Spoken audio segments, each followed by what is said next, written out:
Good morning, good afternoon, and good evening, everyone, wherever you're at in the world. Welcome to Last Raps Baseball's live commentary of the Premier 12, the tournament that is encompassing 12 teams and 12 nations from around the globe that will culminate in the championship in Japan in about another week and a half's time. It is a tournament game and a round-robin game between the United States and Venezuela. They are in Group A. Every team in Group A is currently 1 win and 1 loss to their names at this point.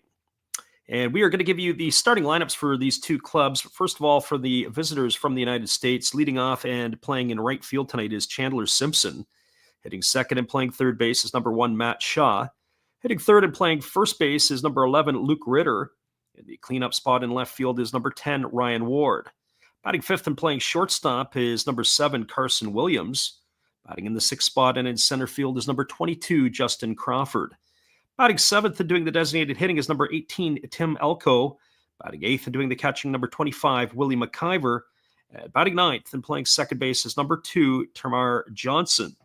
They're going to be facing Mario Sanchez, who takes to the hill. It'll be his first appearance in the Premier 12 tournament, as he has no record and no stats at this time. Well, now your starting lineup for the home team in tonight's game, which will be Venezuela. Leading off and playing second base, wearing number 2 is Alexi Amarista. Batting second and playing first base is number 36, Carlos Perez. There are 2 Carlos Perez in the lineup. This is the one without the accent in his name. We'll explain a little bit about those two a little later in the broadcast. In right field is number 31, Ramon Flores, and he'll bat third in the cleanup spot. And playing third base is number 4, Jermaine Palacios. Batting fifth in center field is number 7, Herles Rodriguez. Batting in the sixth spot and playing shortstop is number 10, Diego Castillo. Batting seventh in left field is number 30, Angel Arias. Batting eighth and doing the designated hitting is number 37, Francisco Arcia.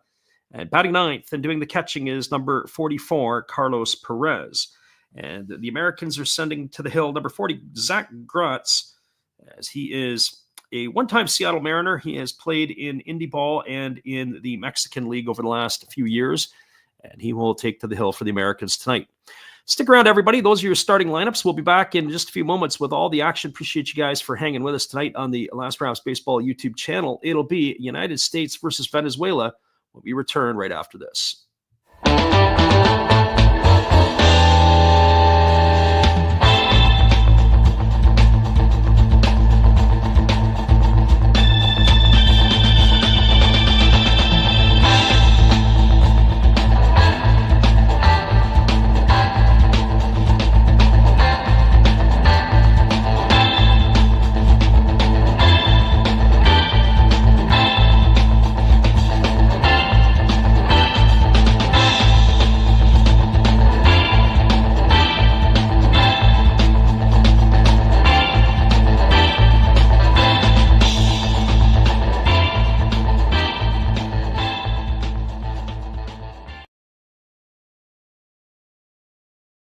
Hello, this is Eric Fox, formerly of the Oakland A's and Texas Rangers baseball teams.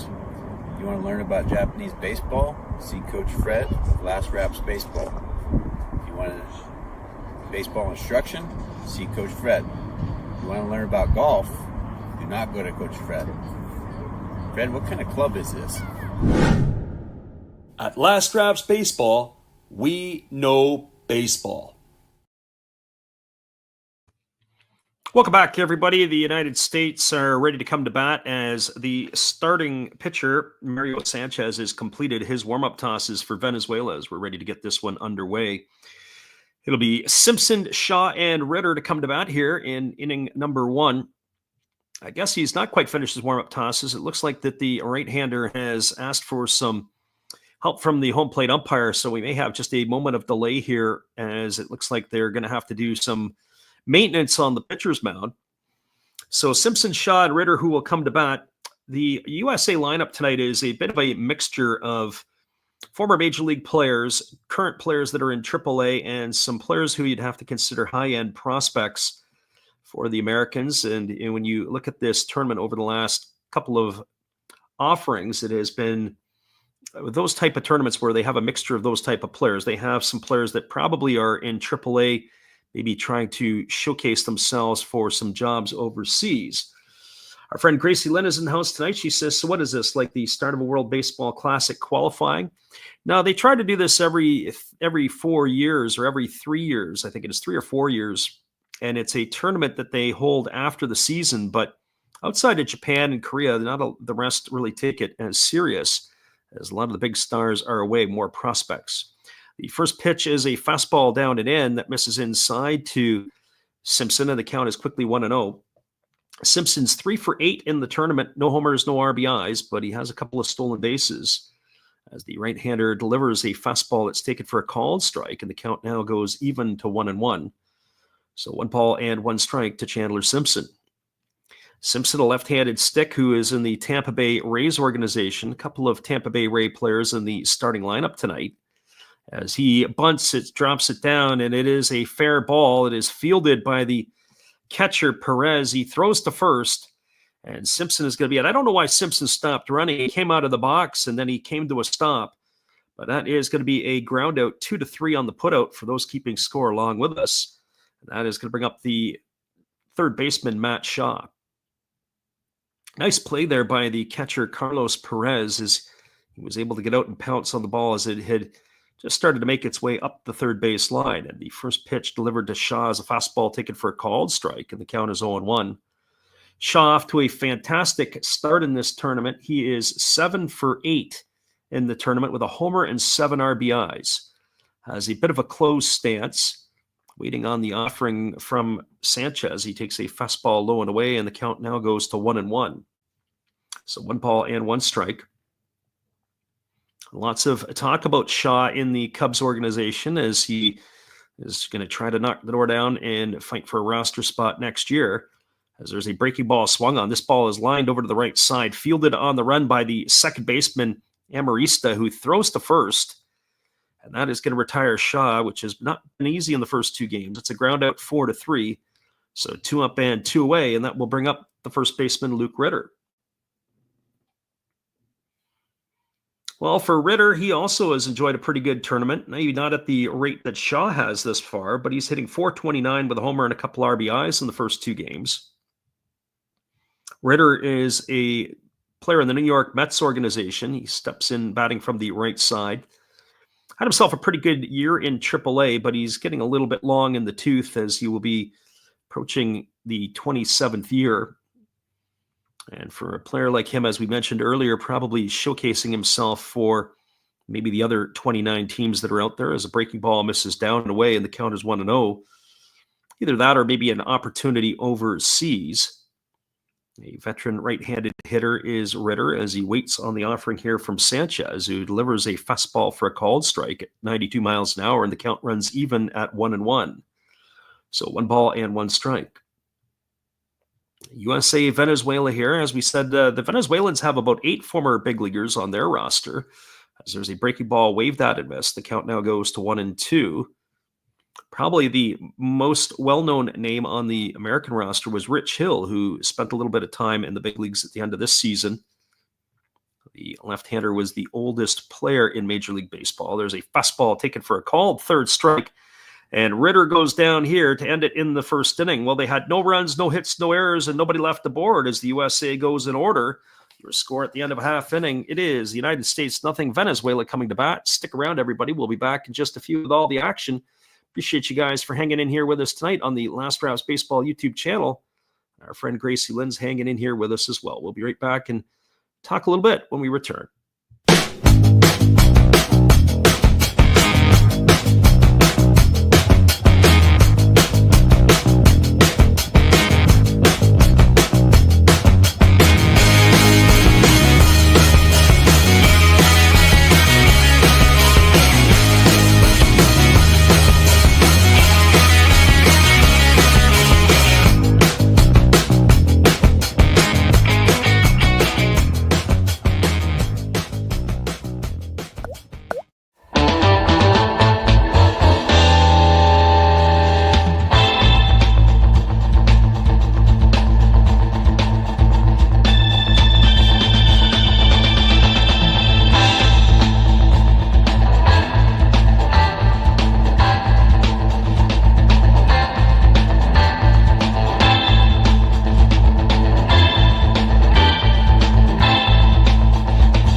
Welcome back, everybody. It is going to be the bottom of the first inning, and coming to bat for Venezuela will be Alexi Amarista, Carlos Perez, and Ramon Flores. Our friend Gracie Len says, where's the tournament being played? It's being played in 3 venues. The Pool A, which is underway right now. This is the 3rd day of the tournament, as the first 2 days on Saturday and Sunday. All 6 teams in the bracket played, and actually everybody's all tied at 1-1. Everybody's won a game. Everybody has lost a game. In Pool A, along with Venezuela and the United States, there's also Puerto Rico. There is the Netherlands, Mexico, and Venezuela. So there is the 6 teams that are in Pool A. In Pool B, it is a very Asian-heavy pool with the addition of Cuba and the Dominican. But you also add in Japan, Taiwan, or Chinese Taipei, Korea, into that mix as well. Here comes the first offering from the American right-hander Gratz. It's a breaking ball taken for a called strike. Count is quickly 0-1 to Alexi Amarista. Amarista batting .286 in the tournament, 2 for 7 so far, no homers and an RBI, batting from the left side. And he takes a breaking ball down and away, and the count goes even at 1-1. So our friend Gracie Lynn wanted to know, is the MLB Network or ESPN carrying it? I think possibly. I know DAZN in certain parts of the world are carrying it. There's a fastball that swung on, and it's grounded foul past the bag at first base. And the count now goes to 1-2 on Amarista.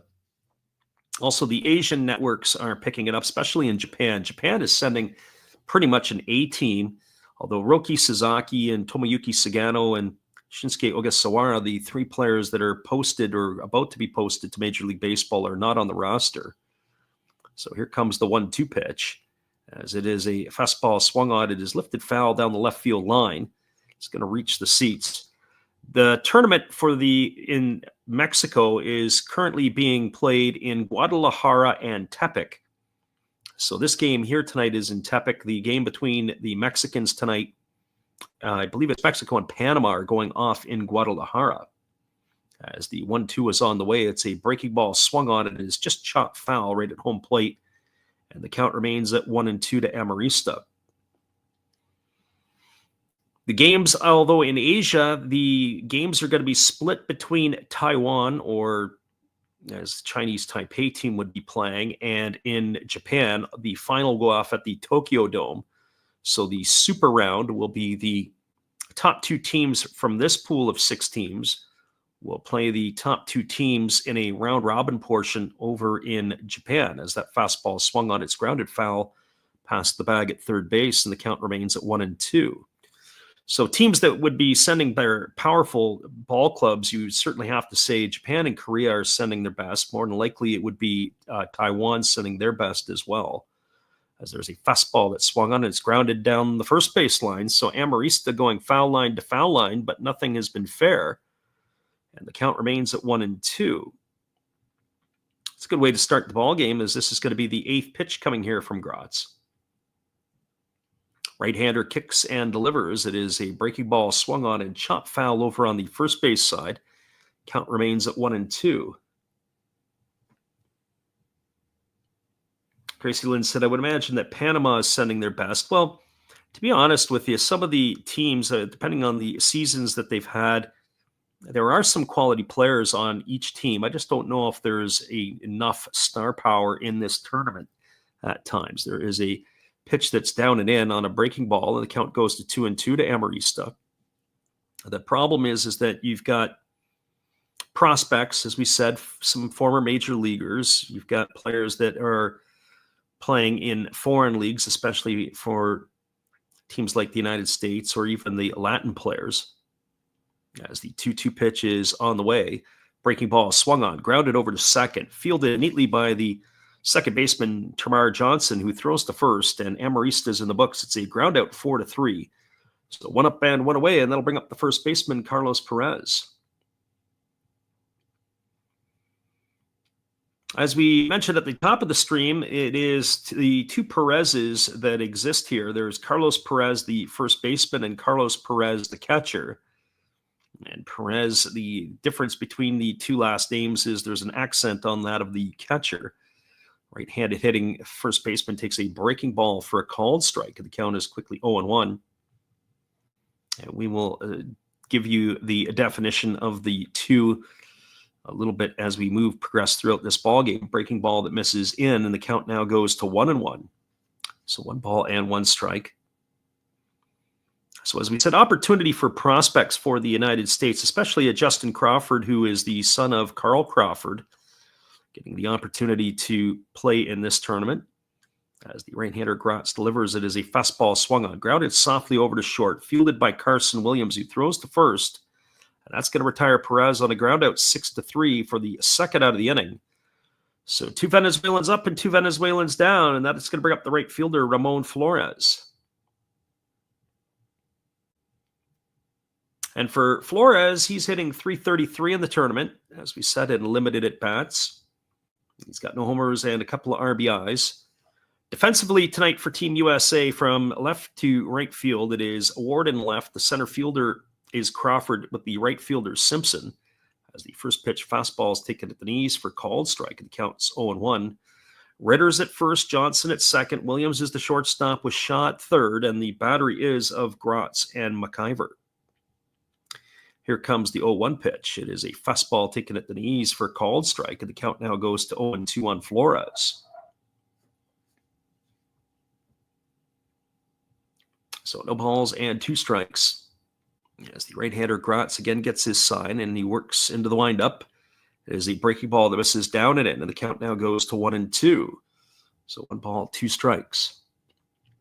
So what do we expect? Well, we're going to be on the call for 7 more round-robin games, but those are going to be all in the late night after this one here tonight, as we'll be doing the ones from Japan, as that fastball misses up and in, and the count now goes to 2-2.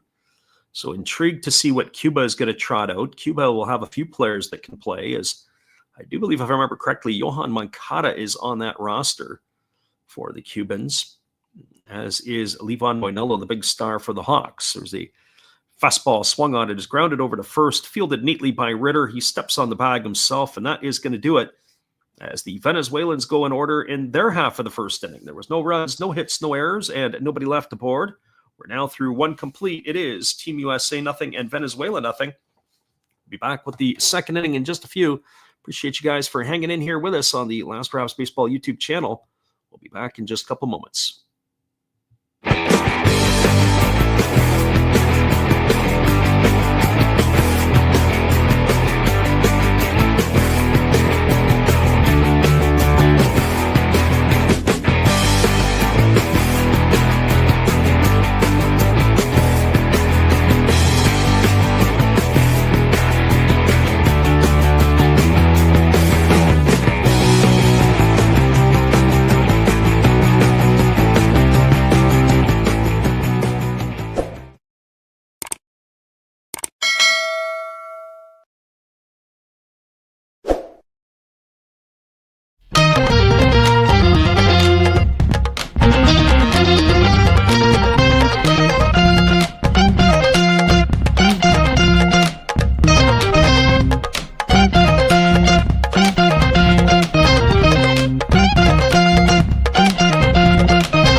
Welcome back, everybody. We are cruising to the top half of the second inning, and it's going to be the heart of the batting order to come to bat for Team USA. That means Ryan Ward, Carson Williams, and Justin Crawford to come to bat to face Mario Sanchez here in his second inning of work.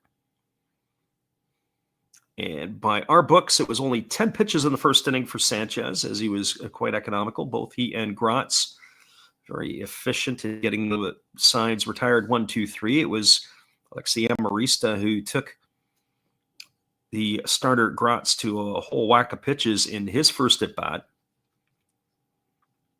So curious to see the pitch counts and how long some of these pitchers stay in. There have been a lot of bullpen usage in this tournament. As Sanchez rocks into the windup and delivers a first pitch fastball taken for a called strike. The count is 0-1. Always you have to wonder in these international tournaments is the quality of the umpiring. Certainly that pitch, the catcher was set up, Perez set up outside, and the pitch looked like it caught the inside part of the plate as there's a fastball taken for a called strike. The count's now 0-2. So you never really know, depending on the quality of what they see on a regular basis, depending upon where they're officiating. There's a fastball that misses outside. Count goes to 1-2 on Ward. Ward batting from the left side, hitting .333 in the tournament. He is got a homer and a couple RBIs so far. As the pitch on the way is a breaking ball, waved at and missed. Perez drops the ball, but he picks it up and applies the tag, and Ward's in the books for the first out of the inning. That's the second strikeout recorded by Sanchez, and that will bring up the shortstop Carson Williams. Well, Williams is looking for his first hit in the tournament. The Americans do have some stolen bases. They have stolen 7 bags in the tournament, and he has 2 of them. The starting shortstop for Team USA takes a breaking ball down, and the count is quickly 1-0. Our friend Gracie Lynn, who's listening in, I don't know if she's still in Costa Rica or not, but I know Gracie Lynn was making her rounds down there. We have to negotiate some coffee with our friend Gracie Lynn, as there's a fastball that just misses down, and the count now goes to 2-0 on the American shortstop. So 2 balls and no strikes. Our friend Tyler in the house tonight. Welcome, Tyler. Some November baseball of all things, as USA is playing Venezuela in the Premier12. There's a breaking ball that misses down, and the count now goes to 3-0 on Carson Williams. One of the things that's interesting about this tournament, I know Gracie Lynn had talked about it. I think this was rebranded once upon a time. It was basically known as the Baseball World Cup. If you go onto YouTube and Google Baseball World Cup, as Williams swings through a 3-0 fastball, and the count now goes to 3-1.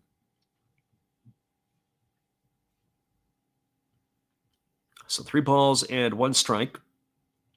As again, the right-hander rocking into the windup, and he kicks and delivers. Breaking ball swung on, popped up behind home plate. Looks like it's going to be playable. Camping out underneath it is Perez as he makes his way over to the warning track behind home plate. And he hauls it in, and Williams is gone for the second out of the inning. So 2 quick outs here, and that's going to leave it up to the center fielder, Justin Crawford. Tyler is asking, can you give me a rundown of what this is about? Yeah, absolutely. So if you go on, as I say, onto YouTube as we are here, if you go and do a search on Baseball World Cup and you go back to 2015 and before, they used to have a World Cup that would end at the end of the season, and the national teams would get together. And again, major league players, maybe not always represented in the United States, as Crawford swings and fouls that one away, and the count is 0-1. Justin Crawford, the son of Carl Crawford, Philadelphia Philly prospect, left-handed hitting center fielder, tall, lanky fella, stands at about 6'2", but 188 pounds. Swings at a fastball and fouls that one away, and the count is now 0-2. Crawford is 3 for 8 in the tournament. He's hitting .375. And all 3 of his hits have been for extra bases, all doubles. So as Tyler was asking about, so they would do this Baseball World Cup, and then they rebranded it probably about 8 years ago. They called it the Premier12. As that fastball swung on and missed, and Crawford's in the books. That's the 3rd strikeout here for Mario Sanchez. And that is going to do it. So hang tight, everybody. I'll be back in just a couple moments. We had no runs, no hits, no errors, and nobody left the board. We are now through 1.5. It is the USA nothing and Venezuela nothing. Stick around. We'll be back in just a few moments with all the action. Appreciate you guys for hanging in here with us tonight on the Last Perhaps Baseball YouTube channel.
Welcome back, everybody. We're moving to the bottom of the second inning. It is going to be the heart of the order coming up for the Venezuelans, Jermaine Palacios, Herlis Rodriguez, and Diego Castillo to come to bat to face the American right-hander Zach Gratz, who will begin his second inning of work. Our friend Tyler was asking a little bit of a rundown of the tournament. So you have a mixture of veteran players, guys that are in AAA that have had some pretty good seasons, that maybe are looking for jobs or other organizations, or maybe even showcasing themselves for overseas play.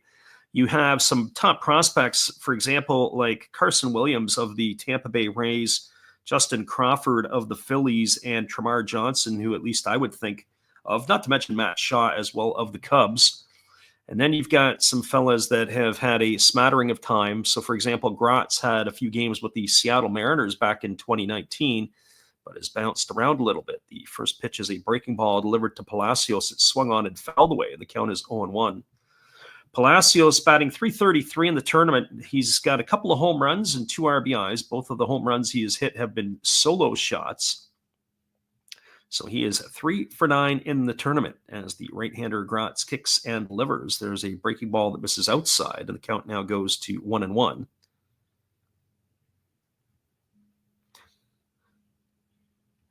18 pitches in the first inning to Gratz, and 10 of them went to Alexi Amarista, as he had worked him for 10 pitches before he grounded out to second. As the right-hander kicks and delivers, it is a breaking ball waved at him as the count now goes to 1-2. So just give you a couple of other ideas of this. So you have the Japanese are sending a pretty quality team over. As there's a fastball swung on it, is grounded past the glove of the pitcher. Johnson fields it, throws to first, and Palacios is retired in a ground out 4-3. So 1 up and 1 away. That's going to bring up Herlis Rodriguez. The Japanese, when I think of this is off the top of my head because I haven't examined the roster, but offensively, Shugo Maki, you've got Ryoya Kurihara, you got Sosuke Genda. A lot of star power that the Japanese will be sending forth. And the Koreans are sending their top guns as well, as is Taiwan. But the championship round is going to be held in Japan, or the super round as they would call it, once they get through this phase. There's a fastball swung on it, is lifted in straightaway center field. Racing back and making a nice over-the-shoulder catch is Crawford.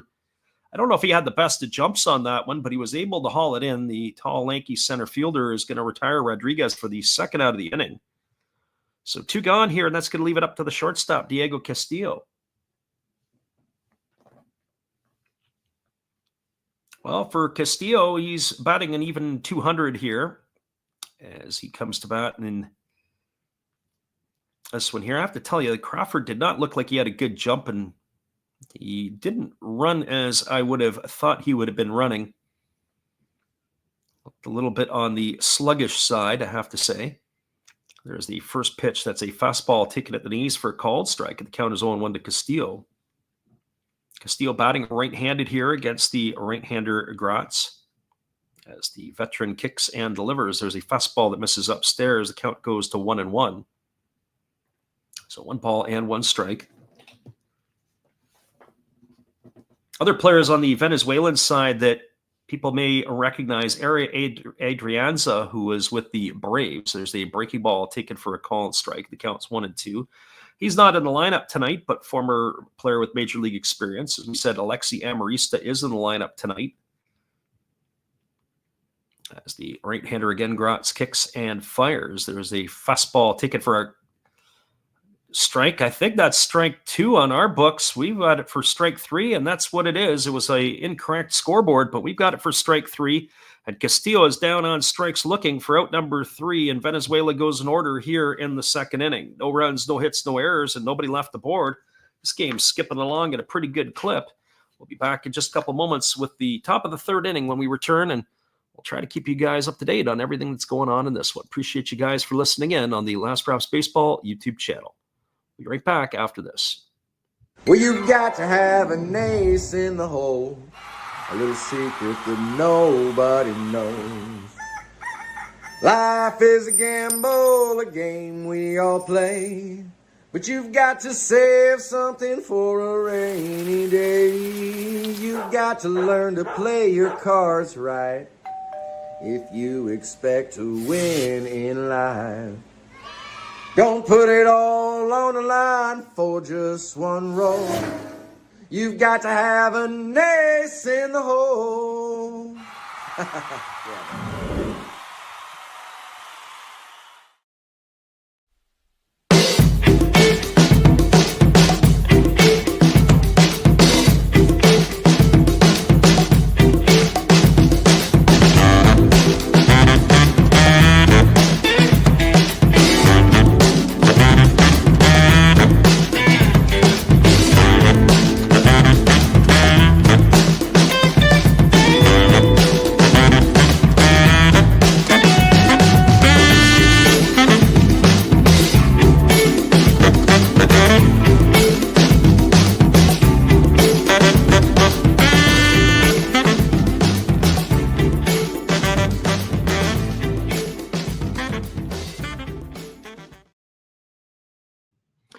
Welcome back, everybody. It is going to be the 7, 8, and 9 hitters to come to bat for the Americans. It'll be Elko, McIver, and Johnson, as they will be facing the Venezuelans here. We were talking a little bit about the Japanese team. The Japanese team played a couple of tune-up games against, of all things, the Czech Republic, as the Czechs had sort of won over the hearts of the Japanese players. As we are just here, our friend Gracie Lynn says, not sure if you're aware, but your super chat has disappeared, as the first pitch is a fastball that misses outside and the count is 1-0. So yeah, I'll explain that a little bit too as we move along. It was kind of funny. We had been posting up a lot of videos, a lot of highlight stuff, and so then YouTube must have flagged this, especially during the playoffs, as that breaking ball is swung on and missed, and said we are using too much reused content with not enough added value in our shorts. And so that is one of the problems with that, as it's now 1 ball and 1 strike. So for the temporary period, we have been demonetized for 90 days, as there's a fastball that's taken for a called strike. The count is now 1-2. So that's the way it goes. And unfortunately, that's the way it is. And so I can understand their standpoint. So when we do our shorts, we're going to have to do a little bit more added value into that for them to be effective, as there's a fastball swung on and fouled away, and the count now remains at 1-2 here to Elko.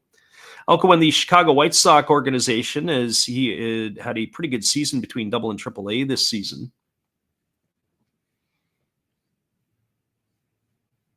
And she said that, yeah, we know it's not just it is our stream for sure. So that's the unfortunate part. But as we say, we'll get through it there. And then in January, we can reapply to the partner program. There's a breaking ball that is a check swing, but the home plate umpire says Elko has gone around. He's going to be down on strikes for the first out of the inning. So 1 gone. That's the 4th strikeout here for the right-hander Mario Sanchez, who is off to a very good start. He has retired all 7 of the batters he has faced.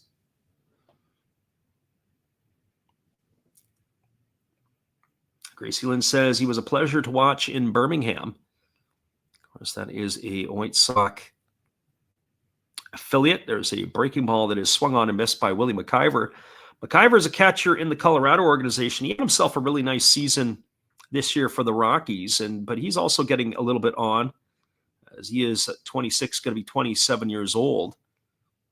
As the right-hander rocks himself into the windup and delivers. It is a breaking ball, waved out and missed, and the count now goes to 0-2.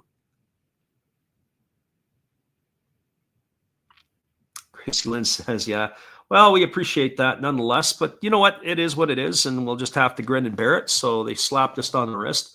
As long as we don't lose the channel, that would have been the biggest part. That would have been something of a disaster, so to speak. And that's been happening to some people out there. There's a breaking ball that misses down and away, and the count goes to 1-2. So what happens is there's also 2. We had some, if you go look at John Boy or at some of the other breakdown videos, they were running into some problems with some of that stuff as well. As there's a breaking ball waved out and missed, and McIver's in the books. He's gone for the 2nd out of the inning. And that is going to retire McIver for out number 2. And that's going to bring up the Pirate prospect, Tamar Johnson. And our friend Steve Rademacher in the house tonight. Popping in. Welcome, Steve. Glad you could pop in. We haven't seen you in a while in the streams, but then we've been doing the streams at about 2 in the morning. So hopefully you can tune in the next little bit. And the pitch is a fastball swung on. This is grounded into right field for a base hit. And Tamar Johnson has the first hit of the ball game here with 2 out in inning number 3. As the American second baseman on the first pitch he saw pounced on it. And that is the first hit for either team as Johnson is aboard. That's going to bring up the top of the order in Chandler Simpson. We're talking about prospects. Simpson is a Tampa Bay Ray, the right fielder here for the Americans tonight. As Sanchez fires over to first base, and getting back in time is Johnson. But not a very good throwback there as the ball got away from the pitcher.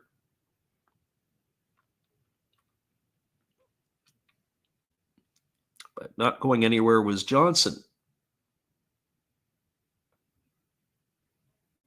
And the right-hander delivers. There's a breaking ball swung on. This ball is lifted into shallow right field. Coming in underneath it with plenty of room to make the catch is the right fielder Flores. And that is going to do it. They are going to retire Simpson for the 3rd out of the inning. So no runs in the inning, 1 hit, no errors, and nobody left the board. Your score as we move to the bottom of the 3rd, it is Venezuela 0 and the USA 0. Stick around, everybody. We'll come back in just a few. And I'll elaborate a little bit more on John Boy and some of the others that were out there as well that got their fingers wrapped just the same. We'll be right back after this.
Welcome back, everybody. We are going to be cruising now to the 3rd inning where it'll be Angel Reyes, Francisco Arcia, and Carlos Perez to come to bat to face the right-hander Zach Gratz here in the 3rd inning. We were talking a little bit about John Boy. It wasn't just John Boy, but there was also, and I can't remember all the folks because I don't really watch or listen to everybody that's out there. But there was the gal who does the breakdowns on the umpires and the ejection videos, as there's a first pitch fastball that misses inside, and she also got whacked a bit. And there was another fella who also does, and I can't remember the other one. I want to say it's like Flurry or Fluffy, or I forget his name as well. And he got wrapped on. There was a breaking ball taken for a called strike, counts 1-1. And it was offshore people that were coming in and doing it. And that's kind of some of the things that we got hit on as well, as that breaking ball swung on and missed. The count is 1-2. It wasn't the North American stuff. It was the stuff we were publishing, whether it be with Shohei Ohtani or the Korean players. Fastball swung on, grounded off the glove of Gratz, fielded by the third baseman Shaw, but he's not going to be able to get there in time as Reyes is going to leg it out for an infield single, so he's aboard for the first hit. Gracie says, foolish baseball. No, I don't think it's that one.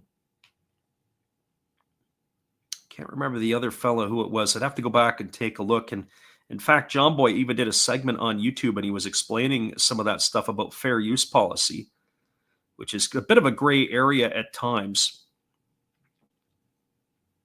So that is the way it goes, I guess. And so we just have to grin and bear it. So that brings Francisco Arcia to the plate. Arcia hitting .333 in the tournament. He's getting the start as the DH in this one.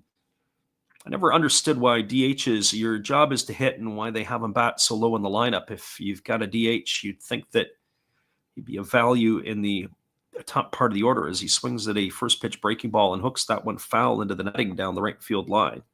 So no balls and one strike to Arcia. Our friend Kenny Weaver in the house tonight. We welcome Kenny.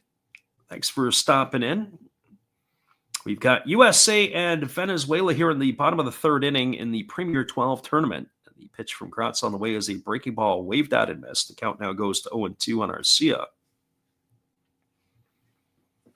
As we mentioned before, the Americans and the Venezuelans, not necessarily their A team, a mixture of prospects, former big leaguers, and some players who were AAA players who've had some good seasons in the mixture in their lineup. There's a breaking ball that misses down. They throw down to first base, and getting back in time is the runner Reyes.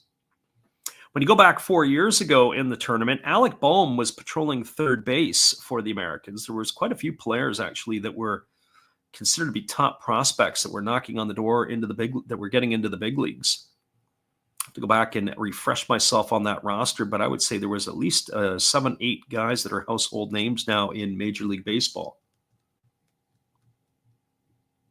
As there is a breaking ball that is swung on, and its ball's got eyes as it gets past the first baseman Ritter into right field, and now the Venezuelans have something brewing here, as that's going to put runners at first and third, as Reyes was able to go all the way around to third. So runners on the corners with nobody out here. It's going to bring the catcher Carlos Perez to the plate.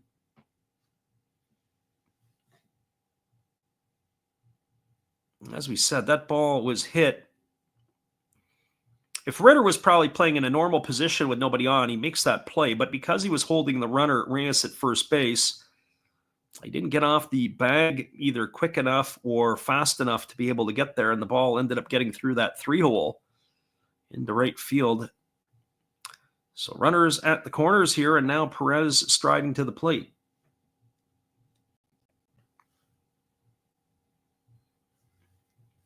Gracie says, I would rather see the DH at the bottom part of the order. Well, as I say, DHs need to hit. As the right-hander kicks and delivers, it is a fastball swung on and fouled straight back. Oh, Perez was right on time with that. Perez hitting .250 in the tournament. He's got one hit in 4 trips. Our friend Gracie Lynn says, how do teams qualify for this tournament?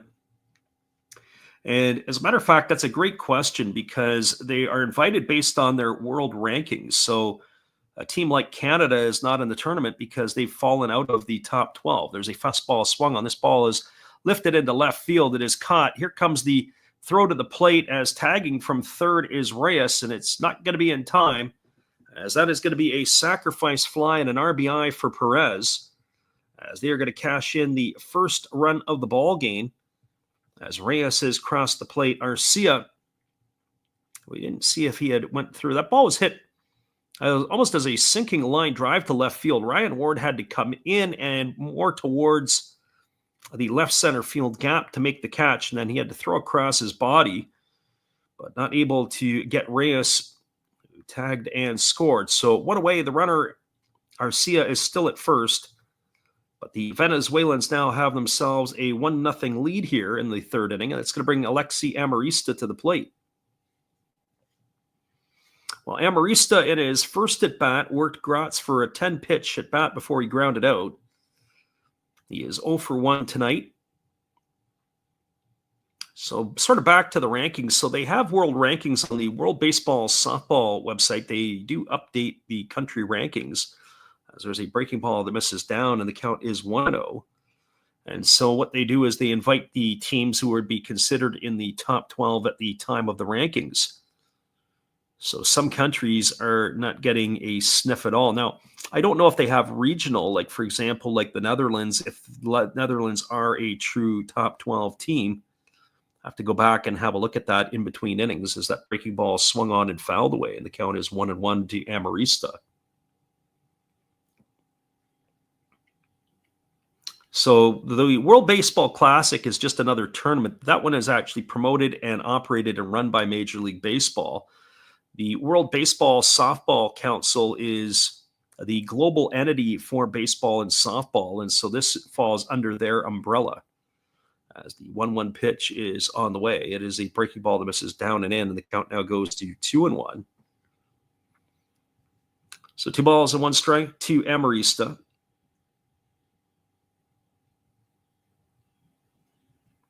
As the right-hander again leans in and gets the sign from his catcher McIver as Gratz works himself to the set.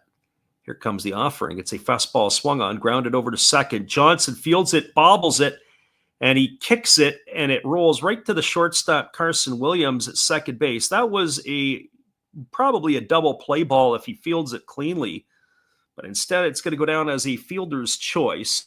It's going to erase Arcia at second, 4-6. He's gone for the second out of the inning. Amarista safe at first on the fielder's choice, and that is going to bring up the first baseman, Carlos Perez. There was a whole lot of mess going on there for Termarr Johnson. He had fallen to his knees, then he couldn't field it cleanly. And then when he did get it, he ended up knocking it forward over to Williams at second base to field it. But nonetheless, they did get the out, but they probably should have had 2. So Perez 0 for 1 tonight. He grounded to short his first time up. Our friend Luke in the house tonight as well. We got people jumping in for some baseball a little early for our liking. We didn't have anything going on tonight because of the holiday here, as that is a breaking ball that misses upstairs, and the count is 1-0 to Perez. Still have to negotiate with our friend Gracie Lynn for some of that Costa Rican coffee. Cafe Ray is what would be preferred, and just need to know where I can send you the money and how much it would cost to ship, and I'd be more than happy for that. As that fastball is swung on and grounded foul past the bag at third base, and the count now is 1-1 to Carlos Perez. Haven't pulled up our drink for tonight, but we are going to be doing the Korean cream soda, which is Milkus, the peach flavor. We've got a little bit of that in the stash tonight. As the 1-1 pitch is ready to come again, as Gratz delivers, it is a breaking ball swung on and missed. There goes the runner down to second, and the throw is into center field. And fielding it is Crawford, but it's not going to be an error. It's going to be a stolen base for Amarista. I didn't get to see if that was a ball or a strike. We'll have to look at that. It was a swinging strike there by Perez, but now Amarista has got himself into scoring position. A good jump there on the pitcher. Amarista, not a big fella, but he goes into the base safely. Interesting that he was looking for some obstruction there, and he would have a case because Termarr Johnson had applied the tag and looked like he was trying to hold him up to go to third. So it is 1 ball and 2 strikes. That's some heads-up play by Amarista as he was getting held up. He was pointing it to the official.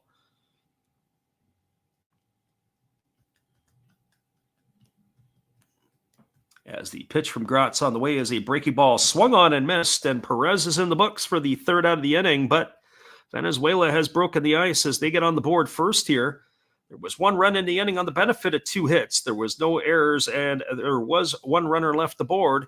Your score as we are through the first third of the ball game, it is the Venezuelans 1, the USA no score. Stick around, everybody. We'll be back in just a few. Appreciate you guys for hanging in here with us tonight on the Last Rouse Baseball YouTube channel.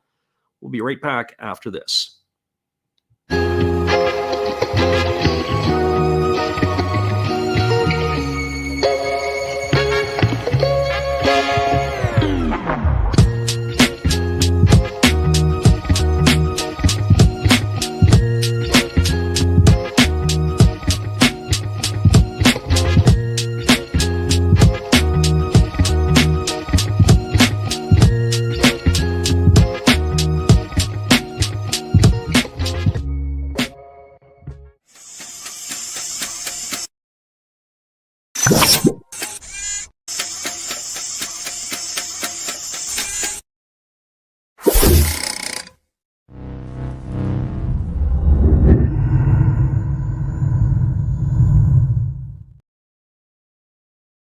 We've got our friend Steve Rademacher in the house, and so this is a little bit about him tonight as he is listening in. This is Steve Rademacher, and I'd like to introduce you to my channel if you haven't seen it before. These are all the things I enjoy: sports, autographs, relics, non-sports Hall of Famers, pseudo-sports, Star Wars. That's my channel name and my name, and I would really appreciate it if you would come check me out and maybe even subscribe if you like it. Thank you for that for now, and back to your ball game.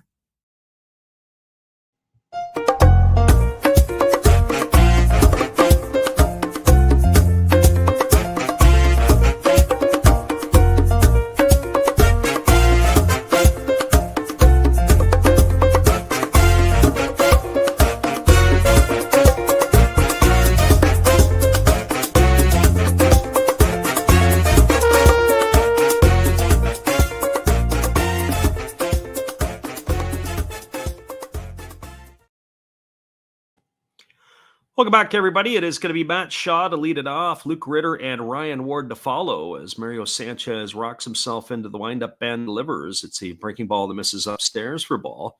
Shaw 0 for 1 tonight. He grounded to second his first time up. He is 7 for 9 in the tournament with a home run and 7 runs driven in. The Chicago Cub prospect waiting on the offering from Sanchez. There's a breaking ball swung on. This ball is lifted into deep left center field. This ball could be trouble. This ball is going to be gone. A home run for Shaw, his second of the tournament. And his hot bat continues here as he rockets that one into the left center field area of the stadium. Not sure if it's a parking lot out there or not. And that gets the Americans on the board with their first run of the game, a solo shot for Shaw. And that is going to bring up the first baseman, Luke Ritter.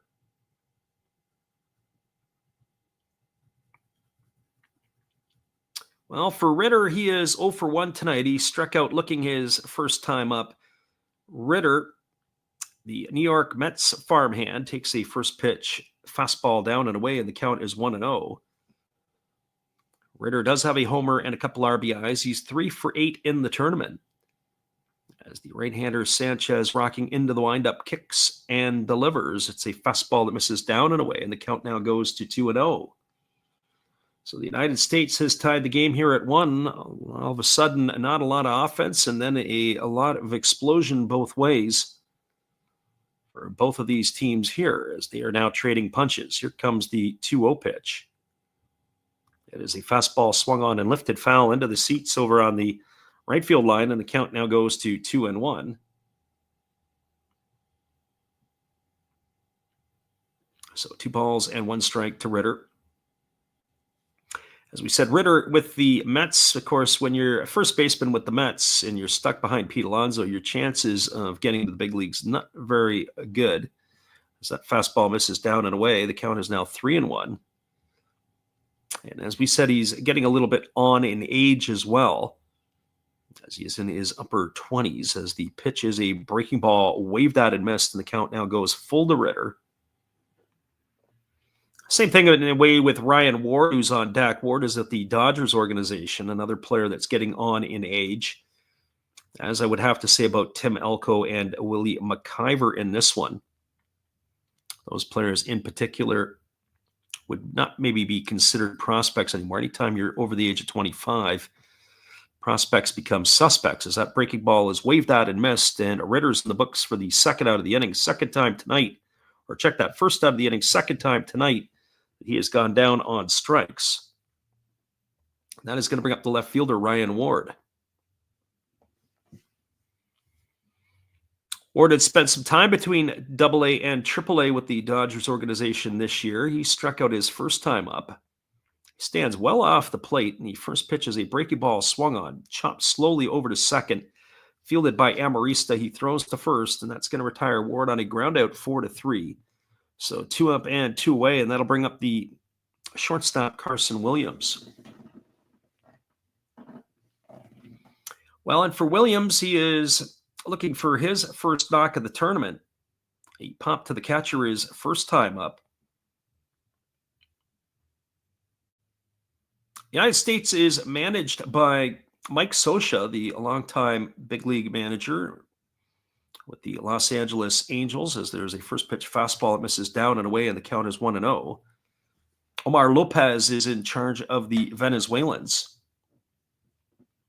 Saw some other big names on the American coaching staff, as LaTroy Hawkins is on the staff as well, longtime pitcher. Fastball taken for a called strike. The count is 1-1. Luke says, Ritter has been so bad. Yeah, tonight, not so hot. Don't really follow the Mets and their organizational depth, as the pitch is a fastball taken for a called strike, and the count now goes to 2-1 on Carson Williams. The pitchers in the USA bullpen are up and stretching out a little bit, so I would expect that there's probably going to be a pitching parade to follow here, as that fastball misses upstairs, and the count now goes to 2-2.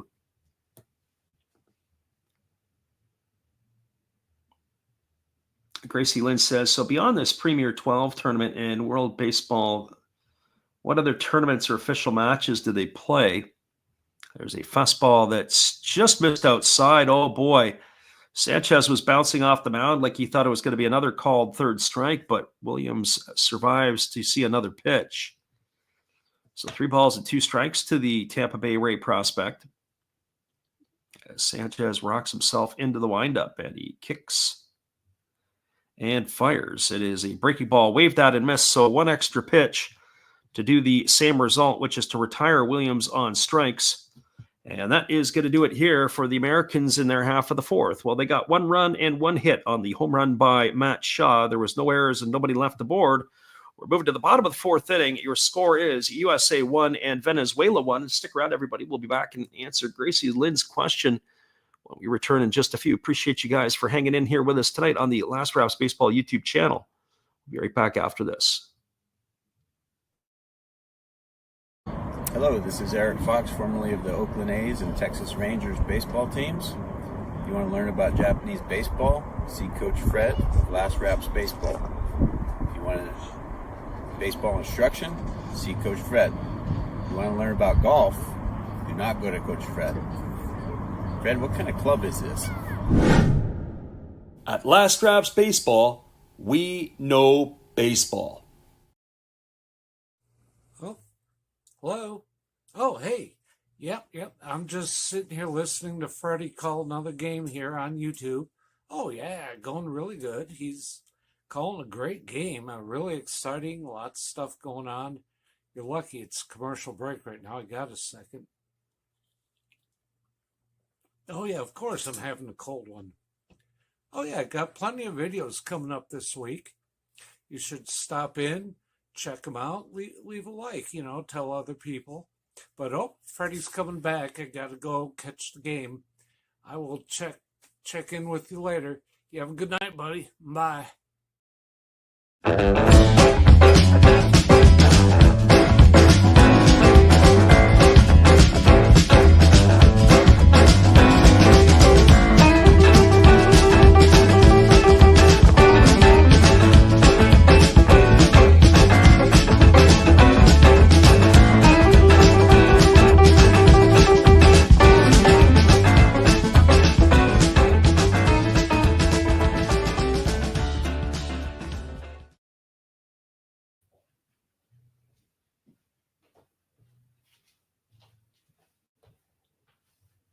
Welcome back, everybody. It is going to be coming to bat for the Venezuelans in their half of the 4th inning, the 3, 4, and 5 hitters. That means Ramon Flores, Jermaine Palacios, and Hairless Rodriguez. Game is all locked up at ones here, as we are now moving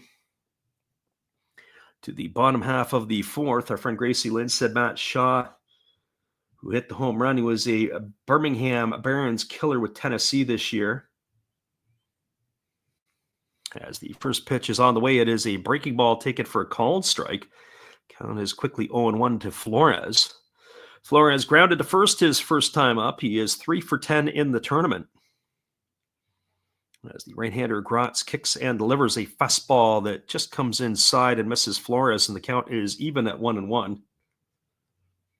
So 1 ball and 1 strike.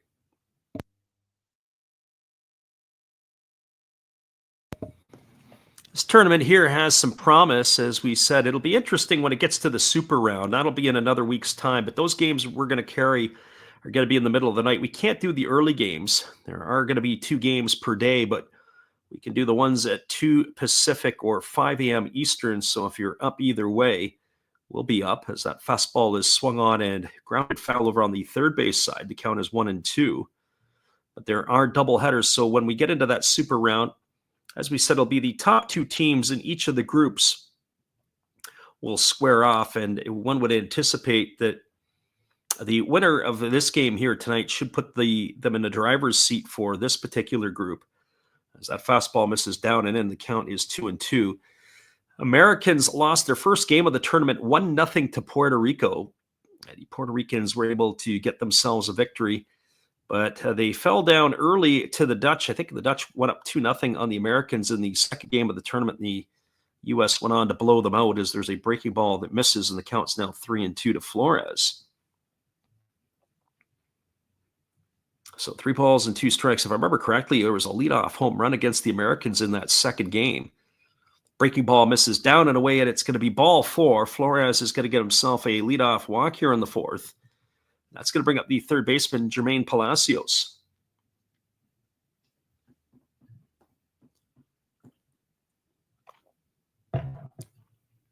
Well, for Palacios, he's 0 for 1 tonight. He grounded to second. His first time up. Our friend Gracie Lynn asked the question. She said, so beyond this Premier 12 tournament and World Baseball Classic, what other tournaments or official matches are there that are played? I know that Japan always gets their national team together after the season, at least the last couple of years. This year that was the Czech Republic. Last year was Australia. In fact, it might have been Australia in the spring, as that fastball is lifted down the right field line, but it's going to slice just foul, and the count is 0-1 here to Palacios.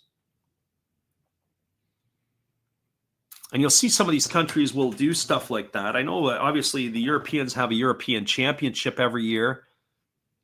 And they do that with or not every year, but every couple of years at the different levels. They get the national teams playing against one another.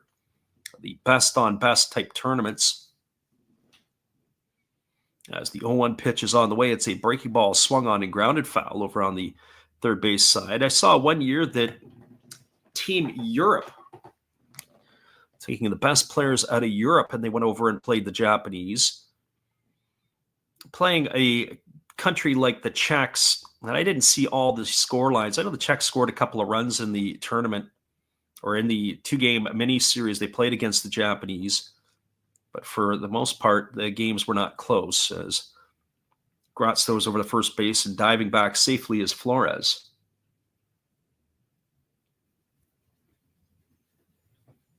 Gracie Lynn says, the Dutch are a team I would not want to play. They aren't elite, but they're very good. You get into these tournaments, and anything can happen in a one-game type setting. You know, some of these teams are tournament teams. Over the course of 160 games, it would certainly not be that. That fastball is grounded foul over on the third base side, and the count remains at 0 balls and 2 strikes. There is action up in the American bullpen, as they do have a left-hander up and throwing. I don't have the number quite yet, and I didn't catch what it was, but 0 balls and 2 strikes here to Palacios. As the right-hander works himself to the set, here's the pitch. It is a breaking ball swung on and chop foul behind home plate. The count remains at 0-2.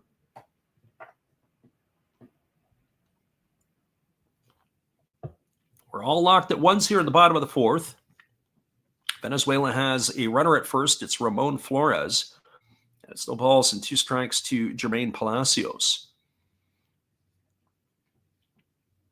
Venezuela struck first in the bottom of the 3rd inning. They got their first run. It was Matt Shaw responding in the top of the 4th, a solo shot for the Americans. As it is a fastball swung on, and this one is lifted foul behind home plate, and the count remains at 0-2 to Palacios.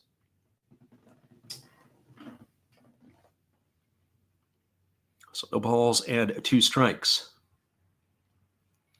Gracie Lynn says, good experience for the Czechs. Absolutely. I never used to think of it this way, because sometimes you're like, well, you know, why are we playing, or why are some of the powers playing these other teams and countries or minnows? But really, if you want to develop the sport in other countries, such as the Czech Republic and in Europe, you have to play the big teams once in a while. They have to be able to see that there is a future. As there's a breaking ball that misses down, and the count now goes to 1-2 on Palacios. I remember one year in the World University Games, I think it was in 2007 or 2008, Singapore was the host, and they were getting shellacked by the likes of Chinese Taipei and Cuba and Canada. And it was like, well, why are they even there? Well, if you're trying to sell your sport or grow your game in other countries in the world, they have to be able to play against some of the big ones once in a while too, as that fastball swung on and fouled off. And the battle's going to continue here for Palacios. So 1-2 strikes to the right-handed hitting third baseman of the Venezuelans as Gratz gets himself a new baseball. He's ready to go back to work. The crowd for the Mexican games have been quite large, but this one here is not that well attended, as there's a breaking ball that misses down. A good stop there by the catcher McIver. It handcuffed him a little bit as it trickled up the first baseline, and that is going to be 2-2 strikes now to Palacios.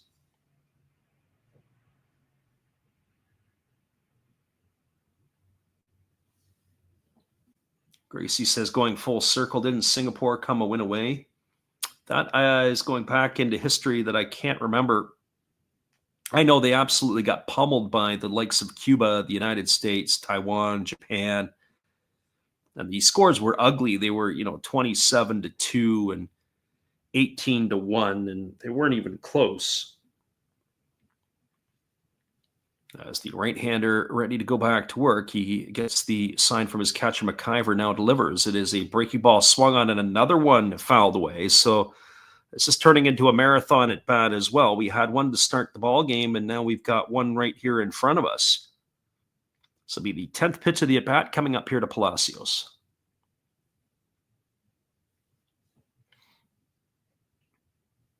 Gracie Lynn says not going full circle. Yeah, I can't remember that far back, Gracie Lynn. In that particular series there's a breaking ball, another one swung on, and another one grounded foul on the third base side, and the battle will continue with Palacios. I would have to think that the bullpen is probably going to be heating up a little bit quicker. As we said, we didn't get the number of the pitcher that was heating up, the lefty down there. I thought at first it might be Cam Vio, I guess is how you would say his name. But as the right-hander Grant steps off the backside of the rubber, he's going to cycle through the sides again with his catcher McIver. McIver wearing the gear, he looks a lot similar to that of Jonah Heim. Heim is the Texas Rangers catcher who, of course, has that stars and stripes type gear. There's a breaking ball swung on. It is fouled right off the foot of Palacios. Our friend Gracie Lynn says she's got to run. Well, it's great to have you stop in. We appreciate you for being here. And maybe you'll pop in and see us again. But although the next games that we're going to be doing, everything is going to be on the late night, as the tournament starting on the 13th will be moving over to Taiwan and Japan. So all those games will be going late night. This bracket here will be finishing off on Wednesday or Thursday, I believe. There's a breaking ball that swung on. It is fouled straight back, and again the battle continues.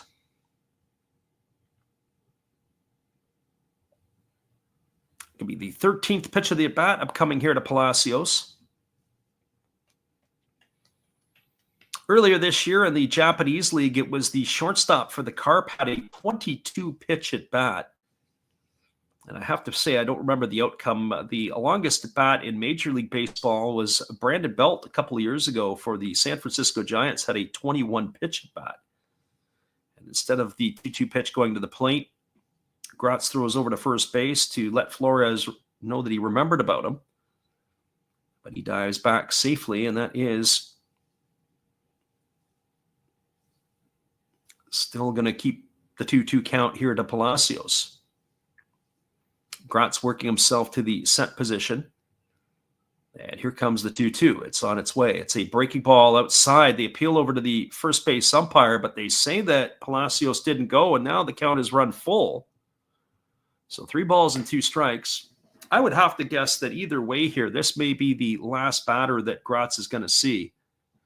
Boy, I'm not so sure about that one. I think the first base umpire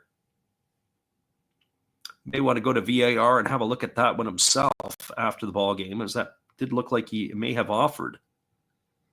So 3 balls and 2 strikes. As the right-hander again leans in and gets the sign from his catcher as he works himself to the set position. Here's the pitch. Fastball swung on and missed. There goes the runner down to second. The throw is not in time, as it has also been dropped by Johnson. And that is going to be a stolen base for Flores after the strikeout by Palacios. Got to say, Palacios really gave Gratz a battle. Flores is safe at second with the stolen base. That is his first of the tournament.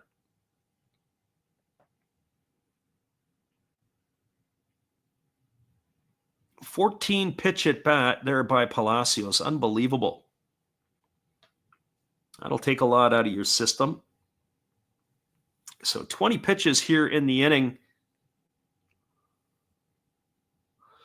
And let's check on that. It looks like that they have reviewed that, and they said that the runner was out at second. I'm going to take a look at this again. I thought he dropped the ball.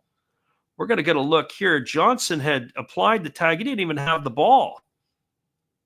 He's on the floor. Ball's on the floor. Didn't even have the ball, but they've got 2 out and nobody on. So I don't know what's going on here in this situation and why that was the case.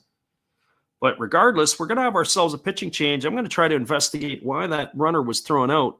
We do have a lefty coming into the game, and we'll be back in just a couple moments. It's a bit of a strange situation that we have on our hands here, but we'll be back in a few right after this.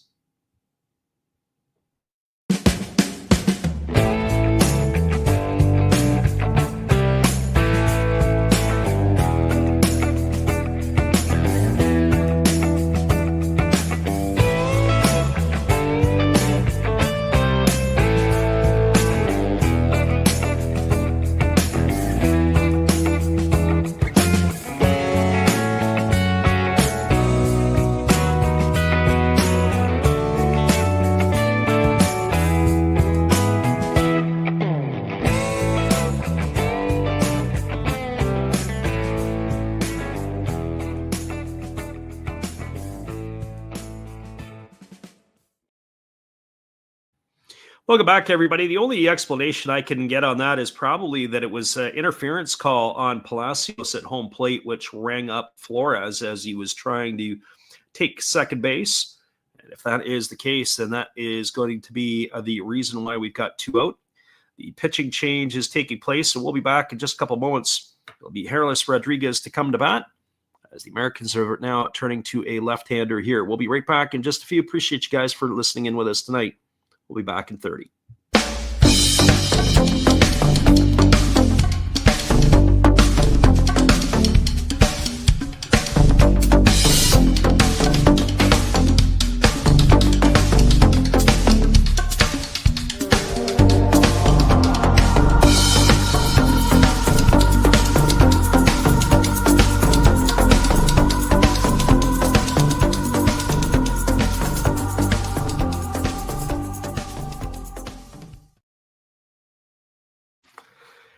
Welcome back, everybody. It is a veteran left-hander, Cam View, that is coming into the ball game. And that is Vieux is the spelling of the last name. So he is going to take over here to face Hairless Rodriguez. As Rodriguez stands in, the center fielder takes a breaking ball that just misses outside, and the count is quickly 1-0. The left-hander ready to work again as he gets his sign from his catcher McIver. 2 gone here. So the only explanation I could think of was the interference on the batter. We didn't get a replay to confirm that, as there was a fastball taken for a called strike. The count is 1-1. But nevertheless, Flores was retired. Rodriguez still looking for his first hit of the tournament. He's 0 for 1 tonight as he'd flown to center field. There's the fastball swung on. This ball is going to be singled up the middle as it gets past the glove of Johnson into center field. So a 2-out hit for Rodriguez, and that is going to bring up the shortstop in Diego Castillo.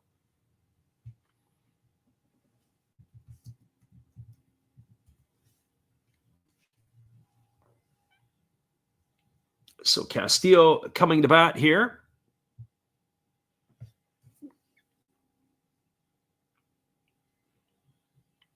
Castillo 0 for 1 in this one tonight. He struck out his first time up against the right-hander Gratz.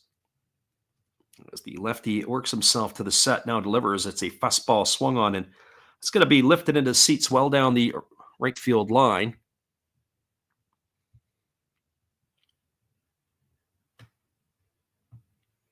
Home plate umpire for this game is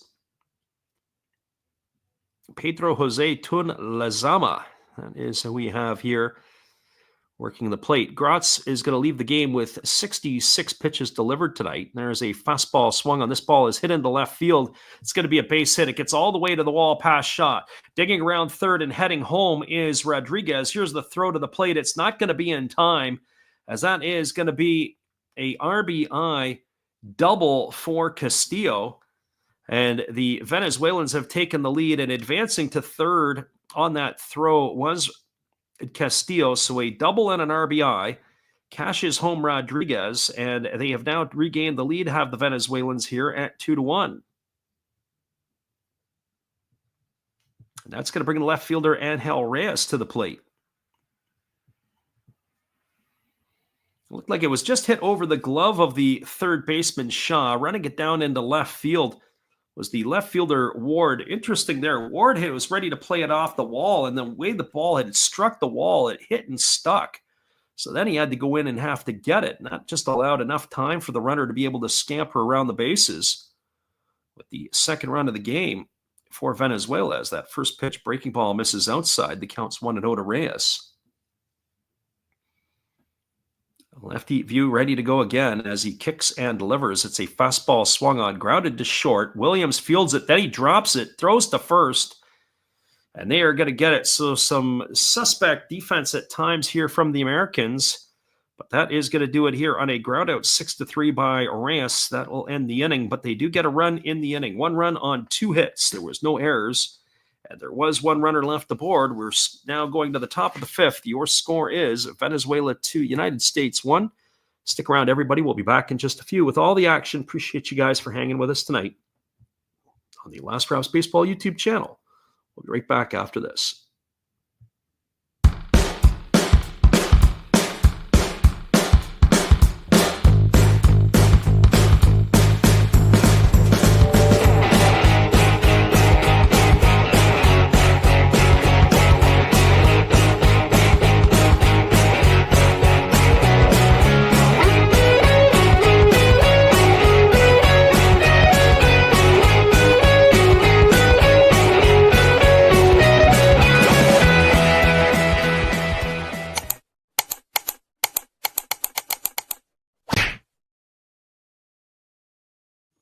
We got a scoreline of 2-1 for Venezuela as we move to the top of the 5th inning. We'll be back in just a couple moments. Appreciate you guys for being here with us tonight on the Last Rouse Baseball YouTube channel. We'll be right back after this.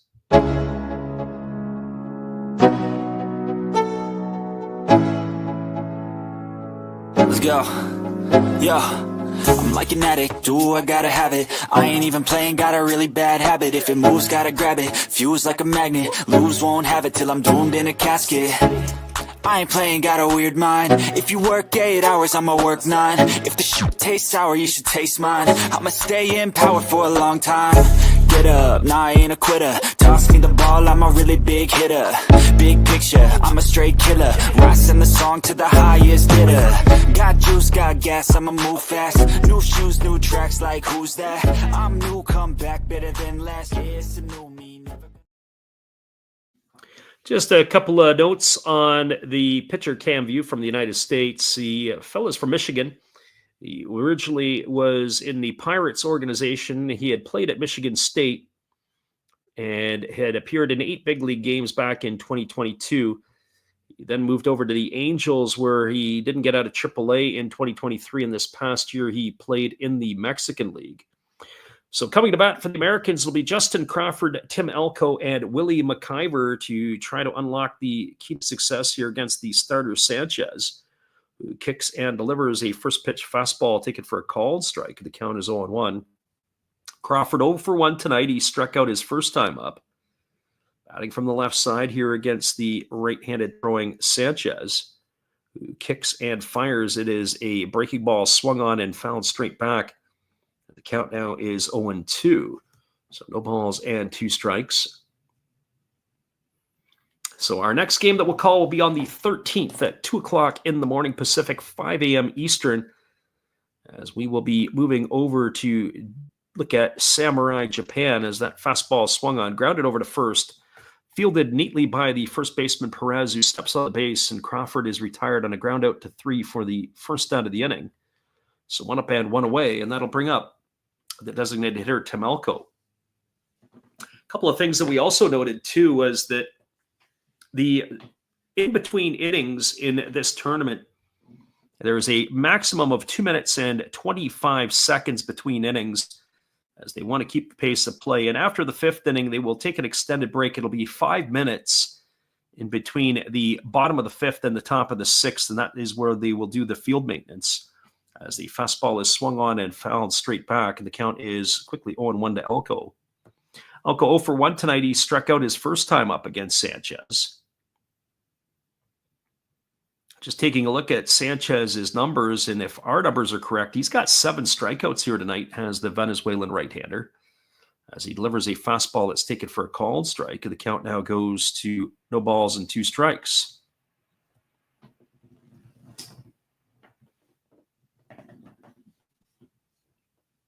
Sanchez again getting his sign from the catcher Perez. He rocks himself into the windup, and the pitch is a fastball that misses up and away, and the count now goes to 1-2. So 1 ball and 2 strikes.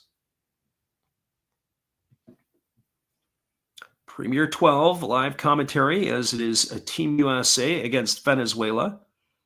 As the 1-2 on the way, it is a breaking ball, waved at and missed, and Elko's in the books for the second time tonight via the strikeout. So 2 up and 2 away, and that's going to leave it all up to the catcher, Willie McIver.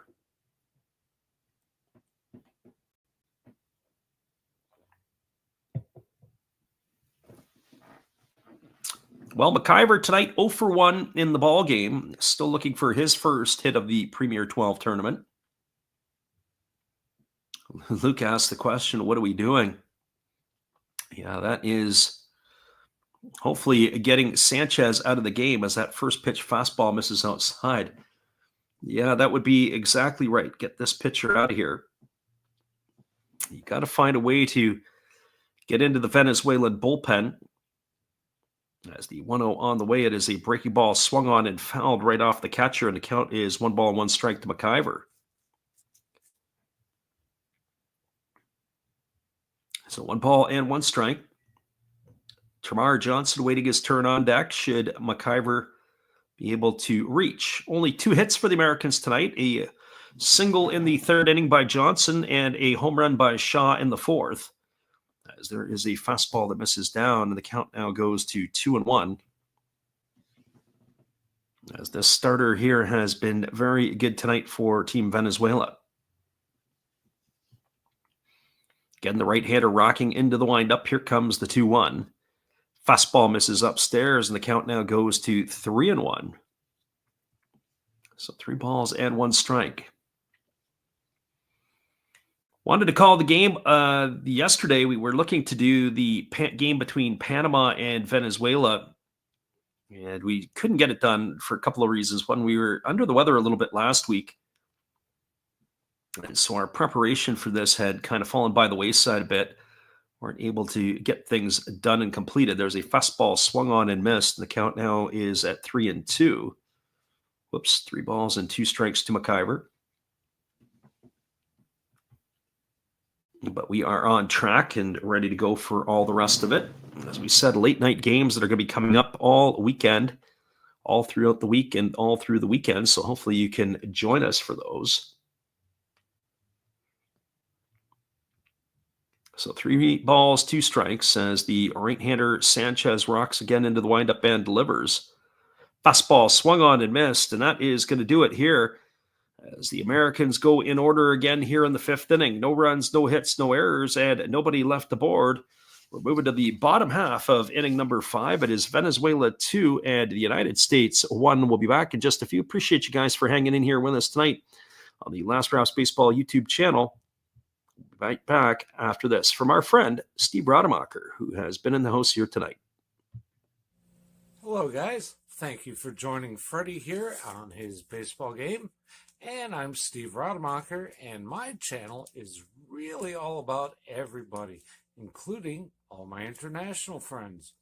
We have such stuff as non-sport packs from Canada, the OP Cheese. We have the Greek Freak. We have money from around the world. We have lira. We have yen. We have francs. We have pounds. We have Deutschmarks. We have all kinds of cool stuff like that. We even have some cooler things like Japanese women wrestlers and OP-Chi baseball cards where I cannot read the back. We even have unopened material like the royal family, I know it's backwards, from London, England. Thank you for watching. Back to Freddie.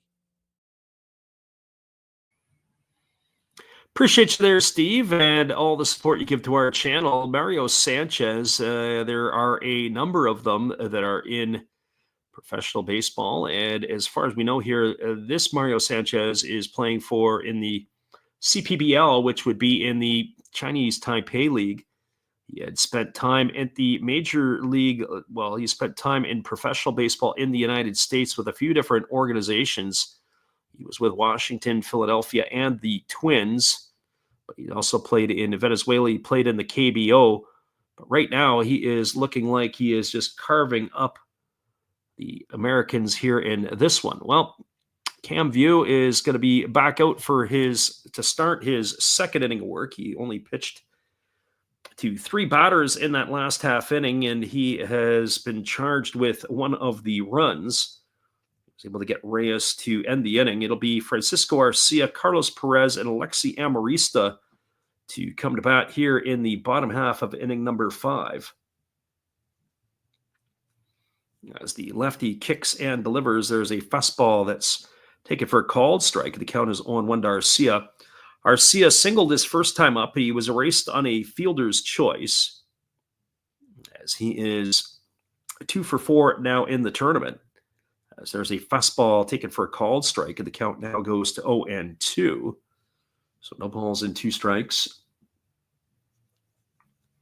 Major League Baseball awards came down earlier today, and to nobody's surprise, Paul Skeens' name is on the Rookie of the Year and on the Cy Young candidate list, as that fastball misses up and away. More action in the American bullpen, as the count is 1-2 to Arcia. This time they have a right-hander up and throwing.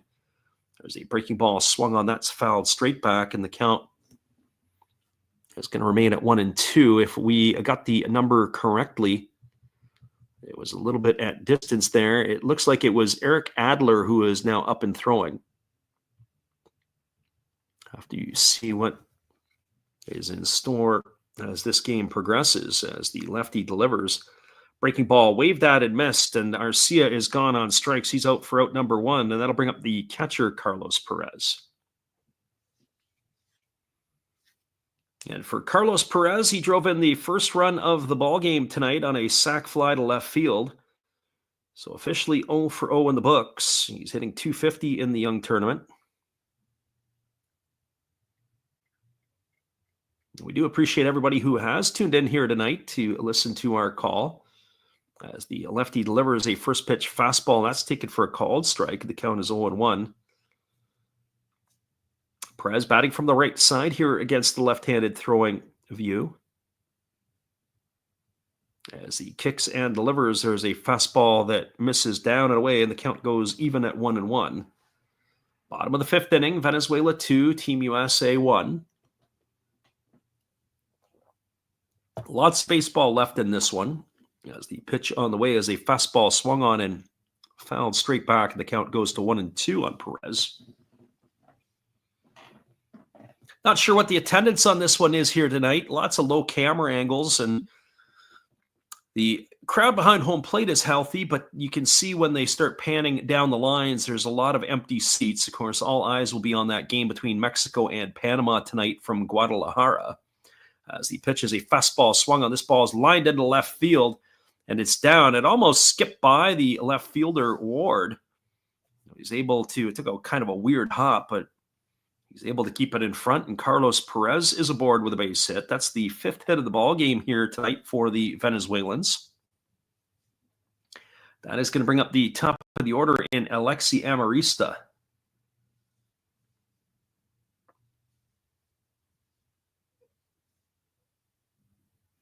Our friend Kenny Weaver says 57,837 plus tax. There's a fastball swung on, grounded softly over to second. Johnson fields it. They go to second for one, back to first, and that's going to be an inning-ending double play. And just like that, that will do it here. So a 4-6-3 variety, just what the Americans needed to get themselves out of that inning. No runs, 1 hit, no errors, and nobody left the board. We're now through 5 complete. Your score is Venezuela 2, USA 1. It is going to be just like in Japan, where they do the halftime between the 5th and the 6th innings. It is an extended break, and we are going to take that as well. So hang tight, everybody. Enjoy yourselves our drum majors from Chiba. We'll be right back after this. We're going to put it on loop, so you might get it twice.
Welcome back, everybody. We're moving to the top of the 6th inning. Your score is Venezuela 2 and the United States 1. Stick around. We'll be right back in just a few with all the action. As we said, it is the Japanese halftime like we get in overseas, as it is an extended break between the top of the 5th, or the bottom of the 5th and the top of the 6th inning, as they do come out to repair the field.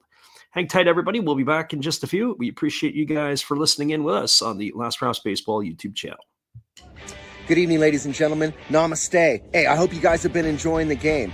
My name is Hollis. I've got a YouTube channel called Another Hollis Build. I love baseball cards. I open up brand new product for you guys. I open up old stuff. I do breaks. I do auctions. All kinds of stuff concerning baseball. I'm Friars faithful, Padres to the end. I also love Garbage Pail Kids and my animals. I have a ton of animals. It's like a mini petting zoo here around my house. I also love my city. San Diego, baby. I take you all around the city and show you what's up. If you guys dig stuff like that, cruise on over and check it out. It's Another Hollis Build. If you dig it, subscribe. I'd really appreciate to have more follow me along on the journey. Hey, either way, you guys have a wonderful day or a beautiful, beautiful evening. No matter which one it is, make sure that you make it great, my friends. Big up Last Raps Baseball. Yeah, Freddie, let's go. One love and peace. Yeah, man.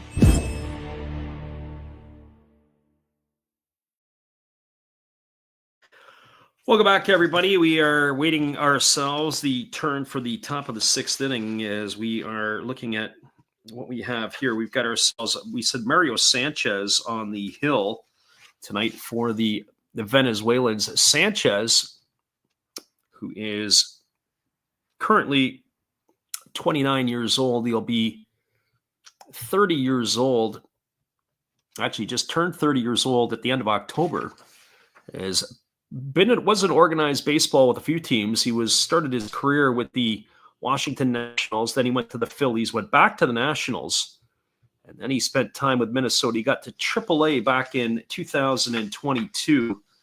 He is pitching an absolute gem here tonight. He ended up playing in the Venezuelan Winter League. Then he went over to the KBO. He played for the Kia Tigers in 2023. He was basically a 500 pitcher. He had a fluffed up ERA of almost 6. And then he went over to the Chinese League for the back half of last year. And then this year he was 14-5. So he is applying his trade there. He is going to be facing Termarr Johnson, Chandler Simpson, and Matt Shaw. And it's a 1-1 count already here on Johnson as we're a little slow. Johnson hits a ball off the pitcher, deflects over to the second baseman, Amarista. He throws to first.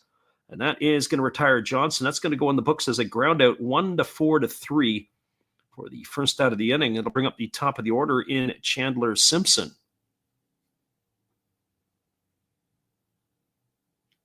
Well, for Simpson tonight, he is 0 for 2. The Tampa Bay Ray prospect had tried to bunt his way on in the first inning.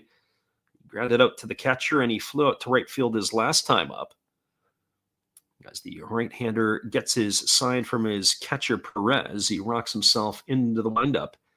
The pitch is on the way. It is a breaking ball taken for a called strike, and the count is quickly 0-1. So probably arguably one of the biggest games that he's pitched in his career, certainly throwing for the national team. Mario Sanchez has been absolutely brilliant. Fastball swung on, grounded right back to the pitcher. He fields it on his backside, and then he throws it down the right field line. Rounding second and heading to third is the batter, Chandler Simpson. So it's going to be an error. First of all, what a fantastic play by Sanchez to even stop the ball. And then he scrambled to get it, threw from his backside, and he threw it over the head of the first baseman, Perez, down the right field line. He had all kinds of time. He could have done a better job. But even if he would have just ate it, they would have kept the runner at first base. But instead, Simpson goes all the way around to third on the error, and now the Americans have got something brewing here. We're going to have to see how they rule that. If they just rule it as an outright error, we're going to put it down in our books as an E1. And that's going to bring Matt Shaw to the plate, who has homered in his 2 trips. So Sanchez kicks and delivers the first pitch, and it's swung on and lifted foul down the right field line, and the count is quickly 0-1 to Shaw. Shaw, 1 for 2 tonight in this one, entered the tournament 7 for 8. He's now 8 for 10 in the tournament, batting in a cool .800. He's got a bit of a unique batting stance. He's very closed at the plate. He really keeps his front side turned in as well. Here comes the pitch. It's a breaking ball that misses down, and the count is 1-1. When I first looked at his stance, I couldn't help think of old John Walkenfuss of the Tigers and Phillies back in the day, where he'd literally turn his back to the pitcher and That's kind of what you see as his back as he stands in. Here comes the 1-1 pitch, but not that crazy. There's a breaking ball swung on. It is lifted into deep right field. Moving back on it and making the catch is the right fielder Flores. Tagging at third and heading home is Simpson. And he's going to score the tying run. It's going to go a sacrifice fly to 9. Another RBI for Shaw. That gives Shaw 9 RBIs in the first 3 games of the tournament. He's a one-man wrecking crew. But Simpson is going to score from third. And to think about it, if he would have just ate the ball, Sanchez, he would have been able to have kept that runner at first base, and no damage would have occurred. But the run is in to score. It's now a 2-2 game, and that's going to bring Luke Ritter to the plate. Ritter's had a tough night at the office as he is 0 for 2. He has struck out both times. And the first pitch is a fastball swung on and fouled straight back, and the count is quickly 0-1. Ritter batting from the right side. He was a AAA player, as we said, in the Mets organization. The right-hander Sanchez gets a new baseball as he's ready to go back to work. 2-2 Venezuela, USA, top 6. Breaking ball misses down and away, and the count now goes to 1-1. So 1 ball and 1 strike. Again, Sanchez getting the sign from his catcher Perez, rocking himself into the windup, and he kicks and delivers. Another breaking ball misses down and away, and the count's 2-1. That's one way to shoot yourself in the foot, is to make a great play to stop the ball like Sanchez did, but then throw the ball down the right field line. If you would have just ate it, they probably wouldn't have any damage here at this point, but USA gets a break. There's another fastball swung on and fouled straight back, and the count remains at 2-2. Venezuelans have a left-hander up and throwing now in their bullpen. So we are probably going to see some pitching changes as this game moves forward. As Sanchez rocks himself into the windup and delivers. There's a breaking ball that Sanchez again starts walking off the mound as he did a couple innings ago, but that's not going to get the call from the home plate umpire. It's now 3-2 to Ritter. 9 strikeouts so far in this game for the right-hander Sanchez. He's looking for his 10th. Here comes the pitch. And there's a breaking ball swung on and missed. The ball was dropped by the catcher, but that is going to do it. As Ritter just turns and walks back to the dugout, the home plate umpire calls him out. And that is going to do it here for out number 3. Well, there was 1 run in the inning on the benefit of no hits. There was an error, and there was nobody left aboard. Your score as we move to the bottom half of the 6th inning, it is the USA 2 and Venezuela 2. Stick around, everybody. We'll be back in just a few. Appreciate you guys for being here with us on the Last Perhaps Baseball YouTube channel. Appreciate you guys for hanging in here with us tonight. We'll be right back again after this.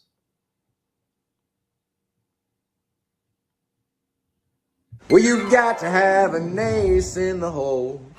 A little secret that nobody knows.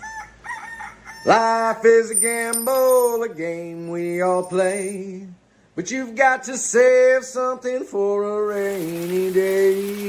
You've got to learn to play your cards right if you expect to win in life.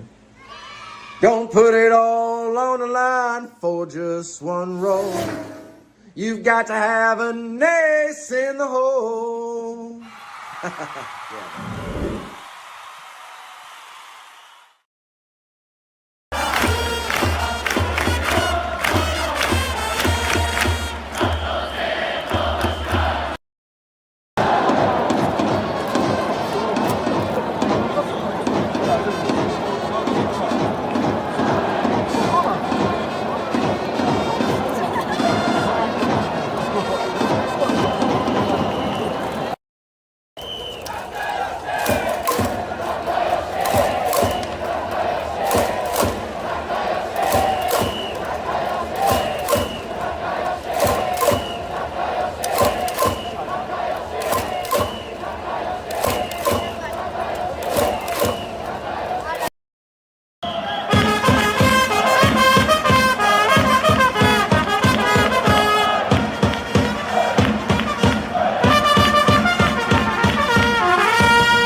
Welcome back, everybody. The Americans are going to their bullpen as they are going to be calling on Eric Adler, a right-hander coming on in relief, as he is going to be set to face the 2, 3, and 4 hitters in the Venezuelan lineup. It'll be Perez, Flores, and Palacios to come to bat. And the first pitch from Adler is a breaking ball that misses outside for ball 1. The count is 1-0.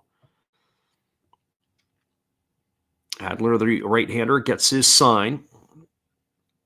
And he works himself to the belt. Here comes the pitch. It is a breaking ball swung on, grounded over to third, fielded. Oh, what a fantastic play on the glove side by Shaw. He throws to first, but it's going to take Ritter off the base. It's going to be an infield single for Perez. He had no chance of getting him. But a great play it was by Shaw just to get to the ball, showing off some fantastic range, but unable to be able to complete the play as that ball was up the first baseline or into the right field side of first base. So Perez aboard with a single, and that's going to bring up the right fielder, Ramon Flores. Flores officially 0 for 1 tonight. Grounded out in the first, walked in the fourth. He was erased as he was trying to steal second base in the fourth inning. As the right-hander kicks and delivers, there's a fastball that misses low, and the count is 1-0. We think that it was an interference call on Palacios at home plate that did in Flores at second. We didn't get the official call on that. We'll have to take a look after the ball game and see exactly what that was. As the 1-0 pitch is on its way here, as Adler delivers a breaking ball missing outside, it's now 2-0 to Flores. 2-2 is the scoreline here in the bottom of the sixth inning. United States and Venezuela locked up here. In the other game that's going on in the fifth inning, it is the Mexicans and the Panamanians tied at 2. We'll keep our eye on that one, as all the teams in this pool are tied at 1-1. As there's a breaking ball that misses down, it's now 3-0. Runner at first, Perez, 3-0 to Flores. Nobody out here in the sixth inning. As the right-hander works himself to the set position, here comes the 3-0. Fastball misses down. It's ball 4, and Adler has come in and done nothing other than allow a hit and walk the second batter he faces, and now time is called as the catcher McIver is making his way to the mound. It is going to bring up the cleanup hitter, Jermaine Palacios, who is dangerous. He's already had a couple of home runs in the series. But they are going to come out and have a chat with the right-hander here. Adler is trying to get himself out of this jam that he's put himself into. Eric Adler, he was a pitcher at Wake Forest University. He's a pitcher in the White Sox organization. He appeared at a couple of different levels, also pitched in the Arizona Fall League this year. Adler out of Wake Forest, as we said. He was a 6th-round pick in the 2022 June draft. There's no action right now going on in the American bullpen. The pitchers are up and stretching, but nobody throwing. As the White Sox prospect delivers, it is bunted, and it's over to the third base side, fielded. They throw to first and hanging on at the base. Nice job there by Ritter. But boy, there you go. They're bunting the cleanup hitter. So a sacrifice, 1-3 on the putout. I got to tell you, the American defense on that one there looked a little bit shoddy. I'm not sure if they knew their rotations, and I'm not sure they even expected that. But that is going to retire Palacios, but he does the job. Perez advances to third. Advancing to second is Flores, and it's going to bring Hairless Rodriguez to the plate. And Rodriguez is 1 for 2 in this one tonight. He has singled and scored a run and flown to center. Our friend Luke says, put Spencer Patton in. Spencer Patton, the one-time closer, I believe, if I'm not mistaken, of the Occult Swallows, as there's a pitch that swung on and shot foul behind home plate. Quickly 0-1. If I'm not mistaken, he had spent time in the Diamondback organization as well. He is in the twilight of his career, quite the foot soldier, Spencer Patton, if I remember correctly, for the United States.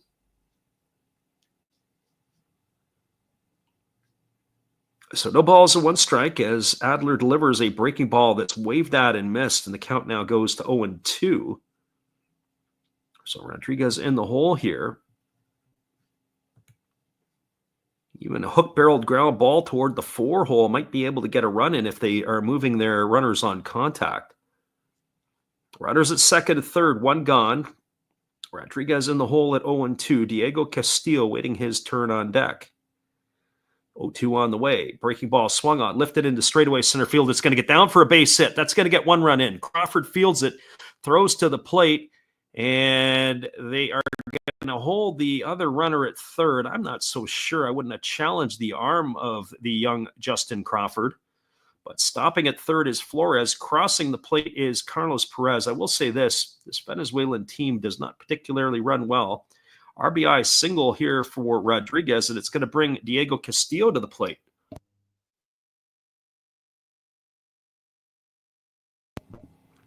So Venezuela now with a 3-1 lead here in the bottom half of the sixth inning. Our friend Luke can't believe it. Lots of baseball left. And the pitch on the way, it's bunted right down in front of home plate. Oh, you're not going to believe this. He throws it to second base, does McIver, but nobody's covering. It goes into center field. And the runner at first, Rodriguez, is going to go all the way around to third. And Flores is going to score. Castillo safe at first as they don't know what they're doing on defense, does Team USA. Unbelievable. I'm not sure how they're going to score it, but I'm going to tell you this. That was absolutely crazy. It was a great play by the catcher to field it. They would have had the runner at second base for sure because the runner at third was holding. And the next thing you know, nobody covering the bag at second base. Ball's thrown into center field. Everybody's out there spectating. So more than likely it'll be a fielder's choice for Castillo. Rodriguez goes all the way around to third. We now have a conference on the mound. It's a 4-2 lead. I've seen a lot of baseball this past year and over my lifetime. I don't think I can remember ever seeing a play like that. And now it's 4-2. So Mike Scioscia made a trip out to the mound. I don't know if that was a trip to necessarily talk to the pitcher as much as it was to talk to his infielders. But the situation still stays the same. It's runners on the corners, and now the catcher, McIver, has stepped out to give some defensive signals. And now he's going to have to cycle through them again because whatever sign he gave, it doesn't look like that they're on the same page. So Angel Reyes steps into the plate. He is 1 for 2 tonight in this one. As the right-hander Adler holds set, here's the pitch, and they're bunting again, and you got to keep going to the well. This time it's bunted back to the pitcher Adler. The underhand flips it to the pitcher covering, but that's going to get a run in from third, and it's now a 5-2 ball game. Advancing over to second is Castillo, so a sacrifice here and an RBI for Reyes. He's retired for the second out of the inning. Goes in the books as a 1-3 putout. Team USA looking a little bit confused now. 5-2 for Venezuela. That's going to bring up the designated hitter, Francisco Arcia. And I have to say, it was a good bunt there by Reyes because it was down the first base line, so it took Adler off of the bag in the direction of first base. As the first pitch is a fastball in the dirt, the count is 1-0 to Arcia.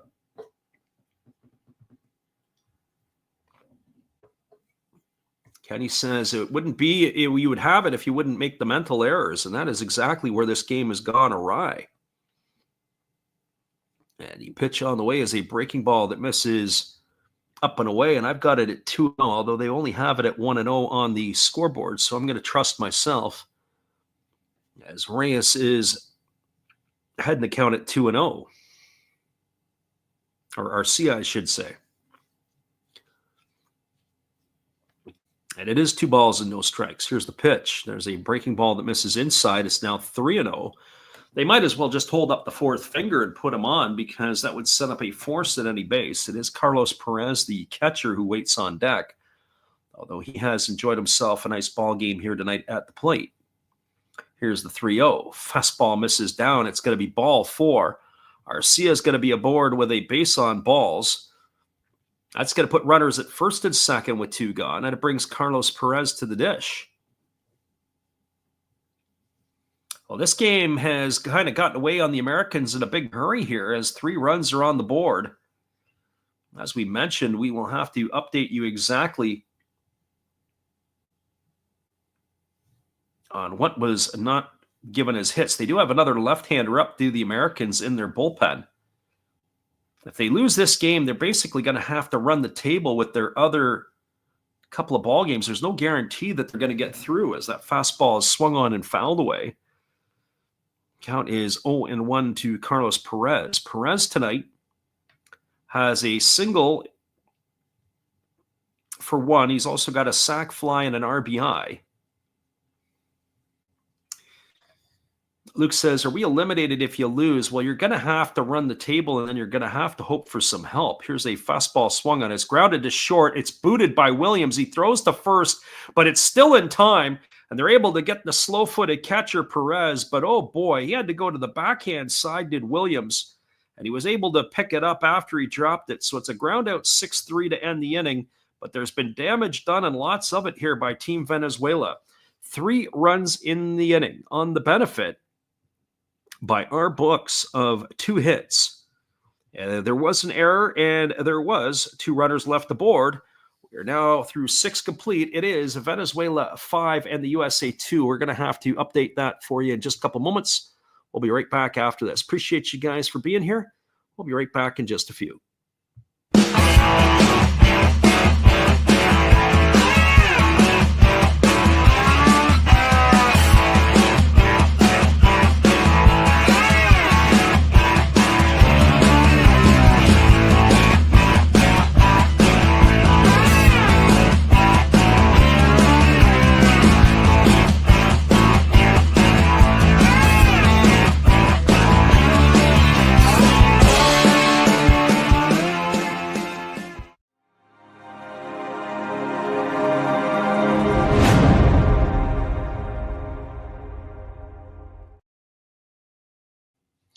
It is the back third of the ball game. We're going to the 7th inning. It is Venezuela 5, USA 2. Lots of baseball left in this one, but our friendly Americans are starting to run out of outs. We'll be right back in just a few. Appreciate you guys for hanging in here with us.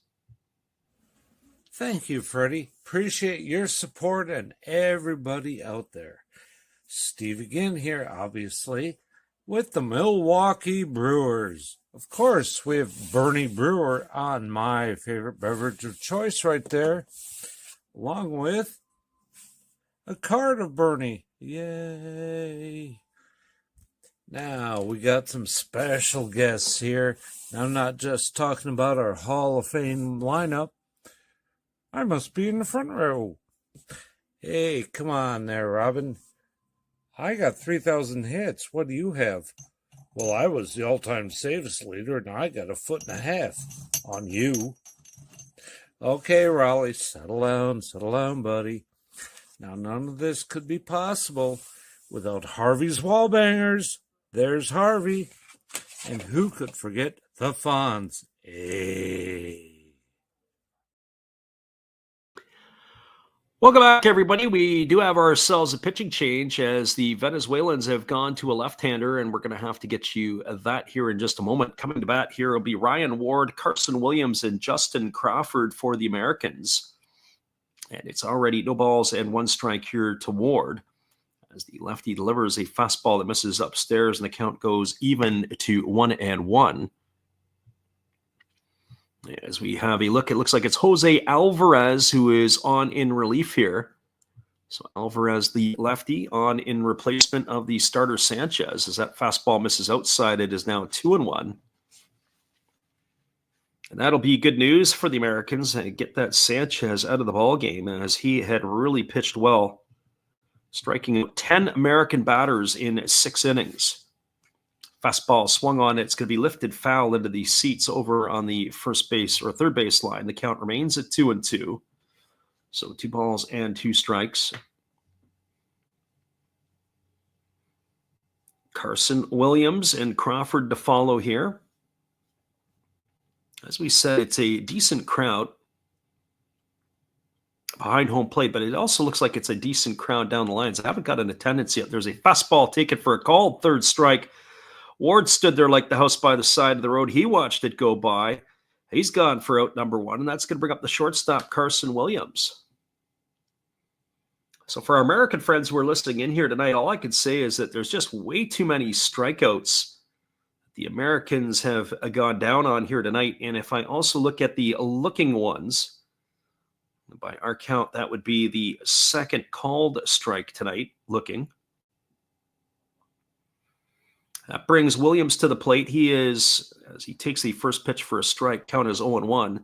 He's 0 for 2. He has struck out and popped to the catcher as he takes a fastball at 93 that just misses off the outside corner, and the count's 1-1. I have to say, I don't know what the Venezuelans have in their bullpen, but whatever they have, they are going to have to be just as good as their first two pitchers, as that fastball swung on and missed, and the count now goes to 1-2. So 1 ball and 2 strikes. Williams with that slightly open stance, holding the hands up high. Here comes the 1-2 pitch. Fastball swung on and missed. And all I would say is overmatched would be the word I would use. He's in the books for the second out of the inning. And that is going to bring up Justin Crawford to the plate. Or at least it's scheduled to bring Crawford to the dish. So 2 in the books here as Crawford comes to the plate. Crawford 0 for 2. He has struck out and grounded out. Swings at a first pitch fastball. Grounds it softly to short. Fielded by the shortstop, Castillo. He throws to first, and Crawford is going to be retired on a ground out 6-3. And the Americans go quietly here, 1-2-3 in their half of the 7th. No runs, no hits, no errors, nobody left the board. We're moving to bottom of the 7th inning. It is Venezuela 5 and the USA 2. Stick around, everybody. We'll be back in just a few. We appreciate you guys for hanging in here with us tonight on the Last Rouse Baseball YouTube channel. Here is our version of Take Me Out to the Ball Game.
Welcome back, everybody. It is going to be coming to bat for Venezuela in their half of the 7th inning. It is going to be the top of the order in Alexi Amarista, Carlos Perez, and Ramon Flores, the 1-2-3 hitters.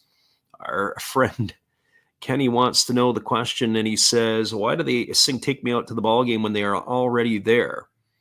That's a great question that we don't have the answer for yet. It's going to be Austin Drury, the left-hander, coming on in relief. This is going to be the 4th pitcher used by the Americans tonight, as he is going to take over here. Drury kicks and delivers a fastball taken at the knees for a called strike, and the count is quickly 0-1 to Amarista. Amarista tonight is 0 for 3. He's bounced into a fielder's choice. He's grounded into a double play and ground out in his 3 trips. And the pitch on the way is a fastball swung on. It is lifted down the left field line. It is slicing. This ball's trouble, but it's just going to slice foul into the corner away from Ryan Ward, and that is going to run the count now to 0-2. So no balls and 2 strikes.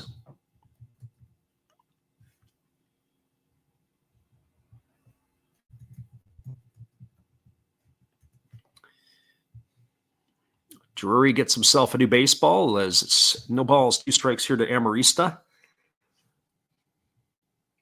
And the pitch on the way is a breaking ball swung on, grounded softly to short. Williams fields it, throws to first. It was low in the dirt. Nice play there by Ritter to have to pick it out. It's going to be a ground out 6-3. So 1 away here, and that'll bring up the first baseman, Carlos Perez. Austin Drury was a 34th round pick of the Dodgers out of the University of North Florida.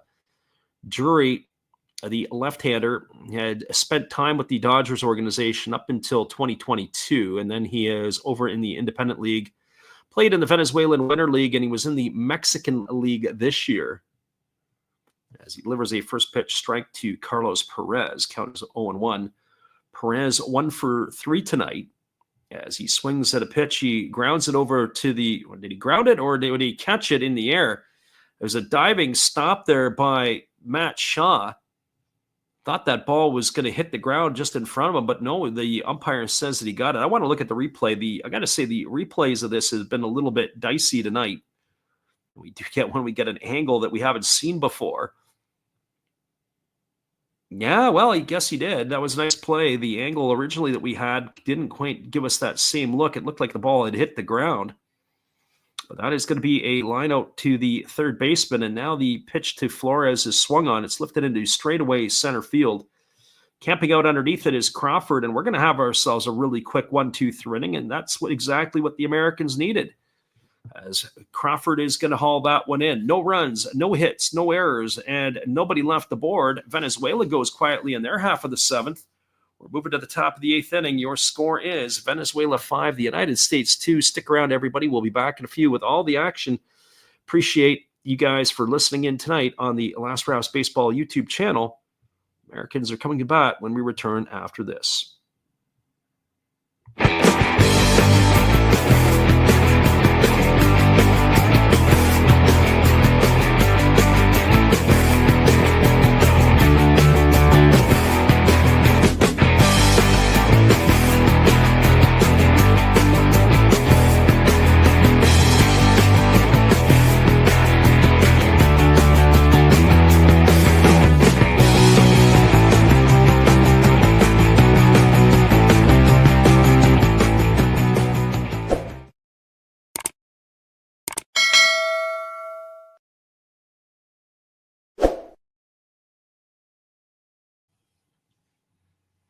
Well, we got ourselves a 5-2 game for Venezuela. We'll be back in just a couple moments. Appreciate you guys for being here. We'll try to give you some of our thoughts on how this will affect the United States if they lose this game.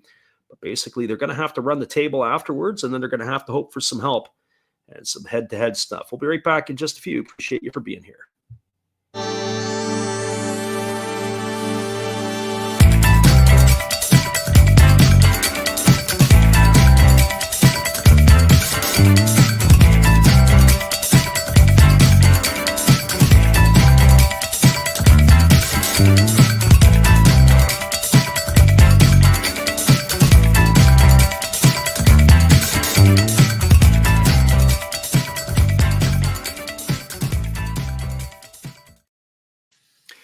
Welcome back, everybody. We got another pitching change. It is going to be the right-hander, and it is going to be Anderson Franco, who is coming on in relief as he is going to be taking over here for Jose Alvarez.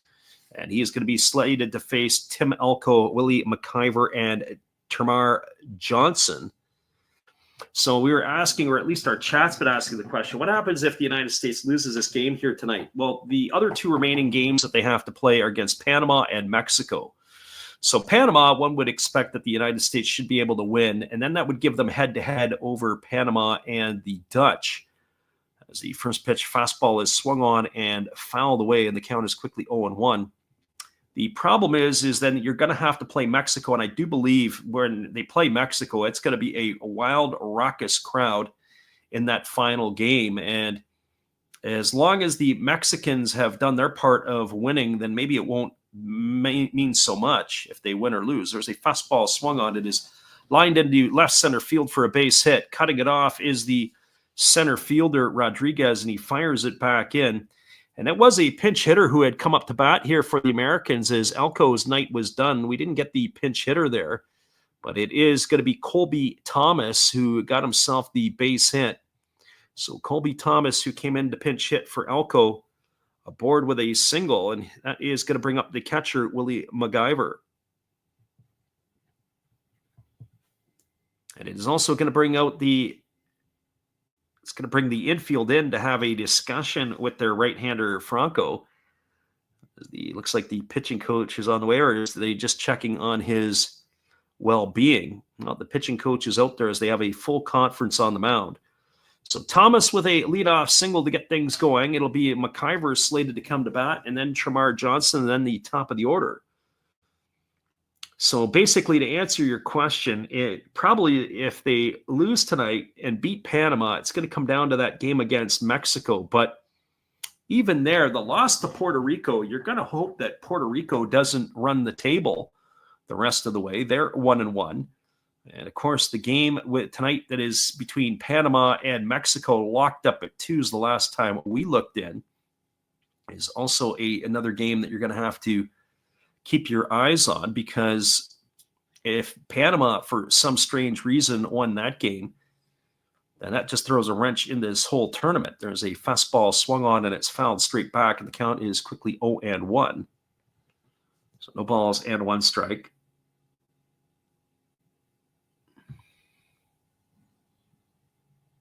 As the right-hander holds to the set, here's the pitch. It is a fastball that misses outside. Looks like there's also a pinch hitter here for MacGyver. I'll have to get you a look at that. I wonder if that's Drake Baldwin. I can't quite make it out. I haven't got the number for him yet, as it's no balls and 1 strike. Again, they throw over to first base, and diving back in time is the runner, Thomas.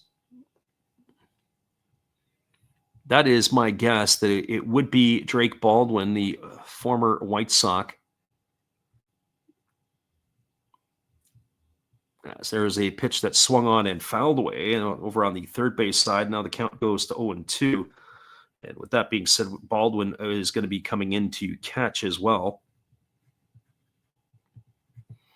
When I think of a player like Drake Baldwin, it's actually 1-2. They missed the ball. Again, catching up on some of this.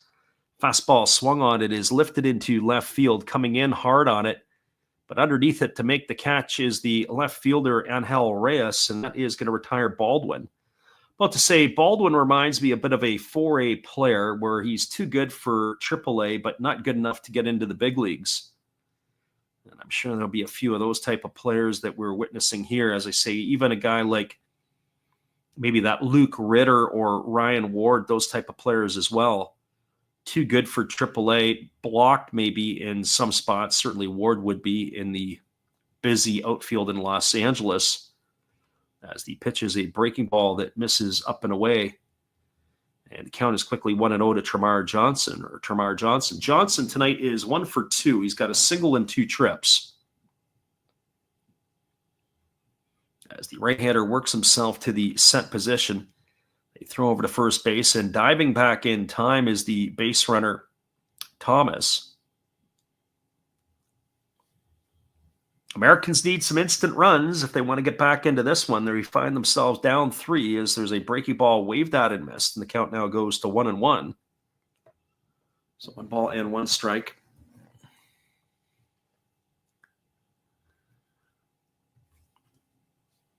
Again, the right-hander delivers. It's a fastball that I'm not sure where that pitch was. It looked like it was as good a pitch as you're going to want, but he takes that for a ball, does Tremar Johnson. Now the count goes to 2-1.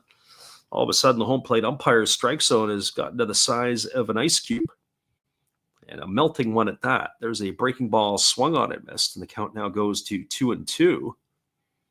So 2 balls and 2 strikes to Tremar Johnson.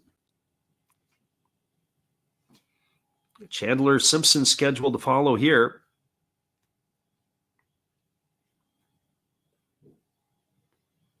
I really got to keep my eyes sharp on the scoreboard now. They're behind on the balls and strikes. There's a breaking ball down. It's now full to Johnson. After you trust my own instincts. So 3 balls and 2 strikes to the Pirate prospect. As Franco reaches for the rosin bag. Venezuela here leading in this one 5-2. There's a fastball that misses up and away, and that's going to be ball 4. And that is going to bring the tying run to the plate. So with 1 gone here, it's going to bring Chandler Simpson to the dish. Simpson tonight is officially 0 for 3. He reached and scored a run on an error his last time up. But he's also flown out and grounded out to the catcher. And we're going to have ourselves a pitching change as Omar Lopez has made his way to the mound. Well, we're going to take ourselves a timeout here with runners at first and second. Venezuela here getting themselves into a host of trouble. We got a pitching change. We'll be right back to bring that to you when we return right after this. Appreciate you guys for hanging with us tonight on the Last Rouse Baseball YouTube channel.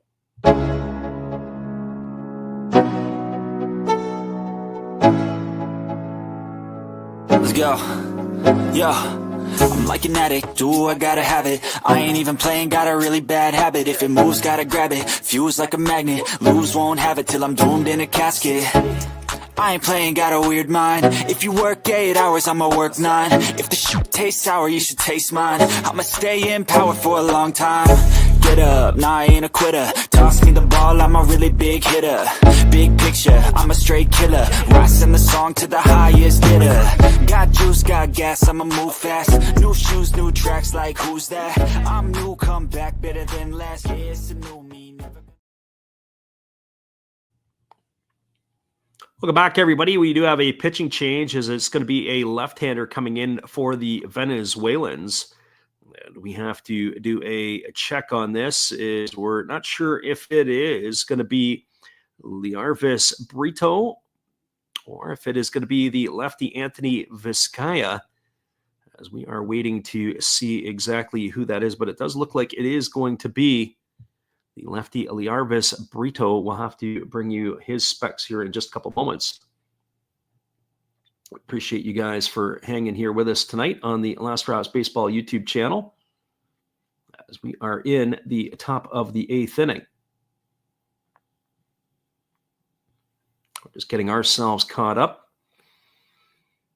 as it is going to be number 73, Liarvis Breno, on in relief as he has now almost completed his warm-up tosses.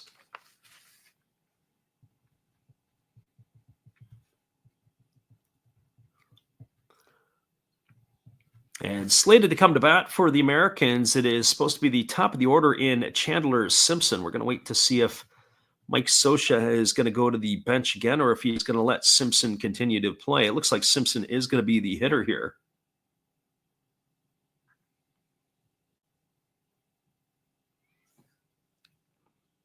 So Simpson, and he'll be followed by Matt Shaw. I think if you're the Americans, you really want to get Shaw to the plate, who has been absolutely on fire in this tournament so far. Here comes the first offering from the lefty. Squaring to bunt is Simpson. He gets it down. Fielding it is the catcher, Perez. He throws to first, and that is going to be a sacrifice. And I don't know about you, but I think if I was the Americans, I'd be holding up the 4 fingers to walk Shaw right here. I wouldn't want to face him in this situation. He's just been on fire throughout the tournament. So a sacrifice bunt by Simpson. And we're going to have ourselves, looks like another pitching change as Omar Lopez is back out again. So Simpson retired for the second out of the inning. That's going to be quick. They're going to be bringing in a reliever here. Advancing to third was Thomas. Johnson moves himself over to second. We got ourselves another pitching change, everybody. Hang tight here. We'll be right back after this. Appreciate you guys for being here. We'll see what the Venezuelans have up their sleeve when we come back in just a moment. Hello, this is Eric Fox, formerly of the Oakland A's and Texas Rangers baseball teams. If you want to learn about Japanese baseball, see Coach Fred of Last Raps Baseball. If you want baseball instruction, see Coach Fred. You want to learn about golf? Do not go to Coach Fred. Fred, what kind of club is this? At Last Raps Baseball, we know baseball. Well, we've got a right-hander coming in. Hang tight, everybody. We'll see what the Venezuelans have up their sleeve right after this when we come back in just a few.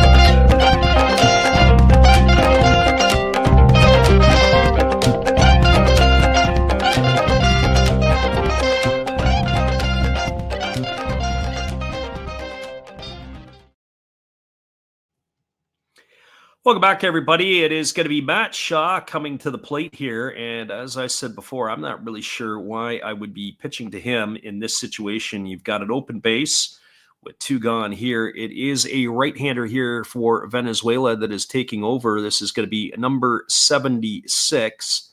And in this case, this is Anthony Vizcaya. So Anthony Vizcaya on in relief. And with that open base, I know it brings the go-ahead run to the plate, but I would probably take my chances as the batter Shaw has just been on fire. So Vizcaya taking over here. And you certainly want Shaw at the plate. He's knocked in both the American runs tonight. He's officially 1 for 2. He's got a home run and 2 trips. He's also had a sacrifice fly.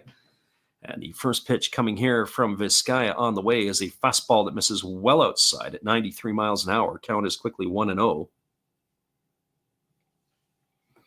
And Kenny says, hopefully he can take one deep. Absolutely. That's what you'd be looking at here. If you're the Chicago Cubs, you're probably excited by his development. Even in this tournament, there's a fastball swung on and it's fouled straight back. That was at 94. He was right on that fastball. So 1 ball and 1 strike to Shaw. Crucial point of the ball game here. Americans have runners at second and third with 2 gone here in the top of the 8th inning. Matt Shaw at the plate. They find themselves down 3 to the Venezuelans, 5-2. Shaw hitting .727 in the tournament. 8 hits here, a couple of home runs, and 8 runs driven in. Check that, 9 runs driven in with that sacrifice. There's a fastball that misses up and in. The count now goes to 2-1. I haven't really seen Shaw hit. I've heard a lot of positive stuff about him in the minor leagues, at least coming up through the Cubs organization, and you can see why. He's had some really good at-bats here tonight. Fastball swung on and lifted foul down the right field line, and the count now is 2-2. So 2 balls and 2 strikes. It is the Team USA playing Venezuela in the Premier12. As the right-hander kicks and delivers, fastball misses upstairs. It's now 3-2. Only way I think that they might have considered pitching to Shaw in this case is that if you are dealing to him here, it'd be a thought, or at least my thought, that you weren't going to give him anything good to hit. Here's the pitch. Fastball, take it for a called third strike. Oh, Shaw stood there like the house by the side of the road, and that is going to end the innings, as that is going to be out number 3. No runs in the inning, 1 hit, no errors, and 2 runners left aboard. We are now moving to the bottom of the 8th inning. Your score is Venezuela 5 and the United States 2. Stick around, everybody. We'll be back in just a few with all the action. Unbelievable, as that is going to end the inning here for the out number 3. Hang tight, guys. We appreciate you guys for being here with us. Bottom of the 8th, just around the corner after this.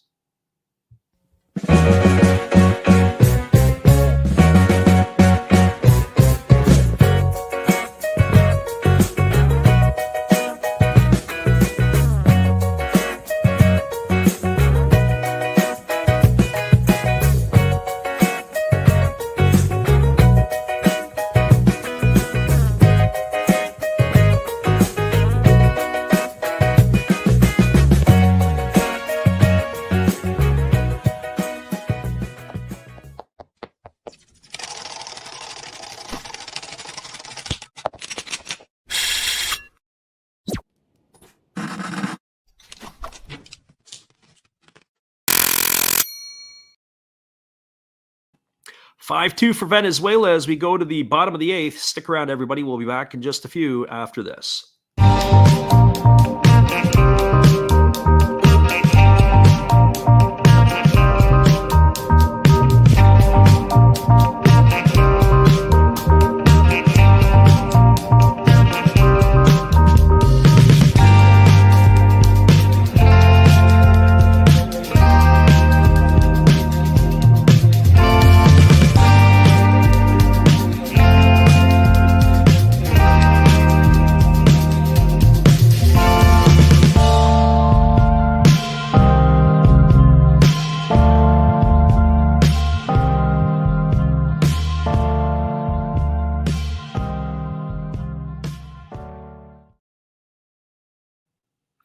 Welcome back, everybody. As we check in on the scoreline, it is a 2-2 ball game in the game between Panama and Mexico. There is a pitching change as the United States is going to Dan Altavilla, the veteran right-hander coming in, the former, well, I remember him as a Seattle Mariner.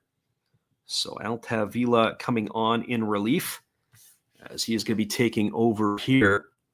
And the first pitch delivered to Jermaine Palacios, swung on and fouled away down the right field line, and the count is quickly 0-1. Palacios, Rodriguez, and Castillo, the heart of the batting order for Venezuela, to come up here to face the right-handed throwing Altavilla. Yes, the pitch on the way is a fastball that misses low, and the count goes even at 1-1. Luke wants to know the question, would we rather Mexico or Panama? Probably would prefer Mexico to win tonight, because if you have to play them in the head-to-head, you want to win that game in the last game, because then if you take out Panama in your next game as that fastball is swung on, it is hit into shallow right field. Tremar Johnson showing his range. He is able to make an over-the-shoulder catch to retire Palacios for the first out of the inning. So one gone. That's going to bring up Hairless Rodriguez.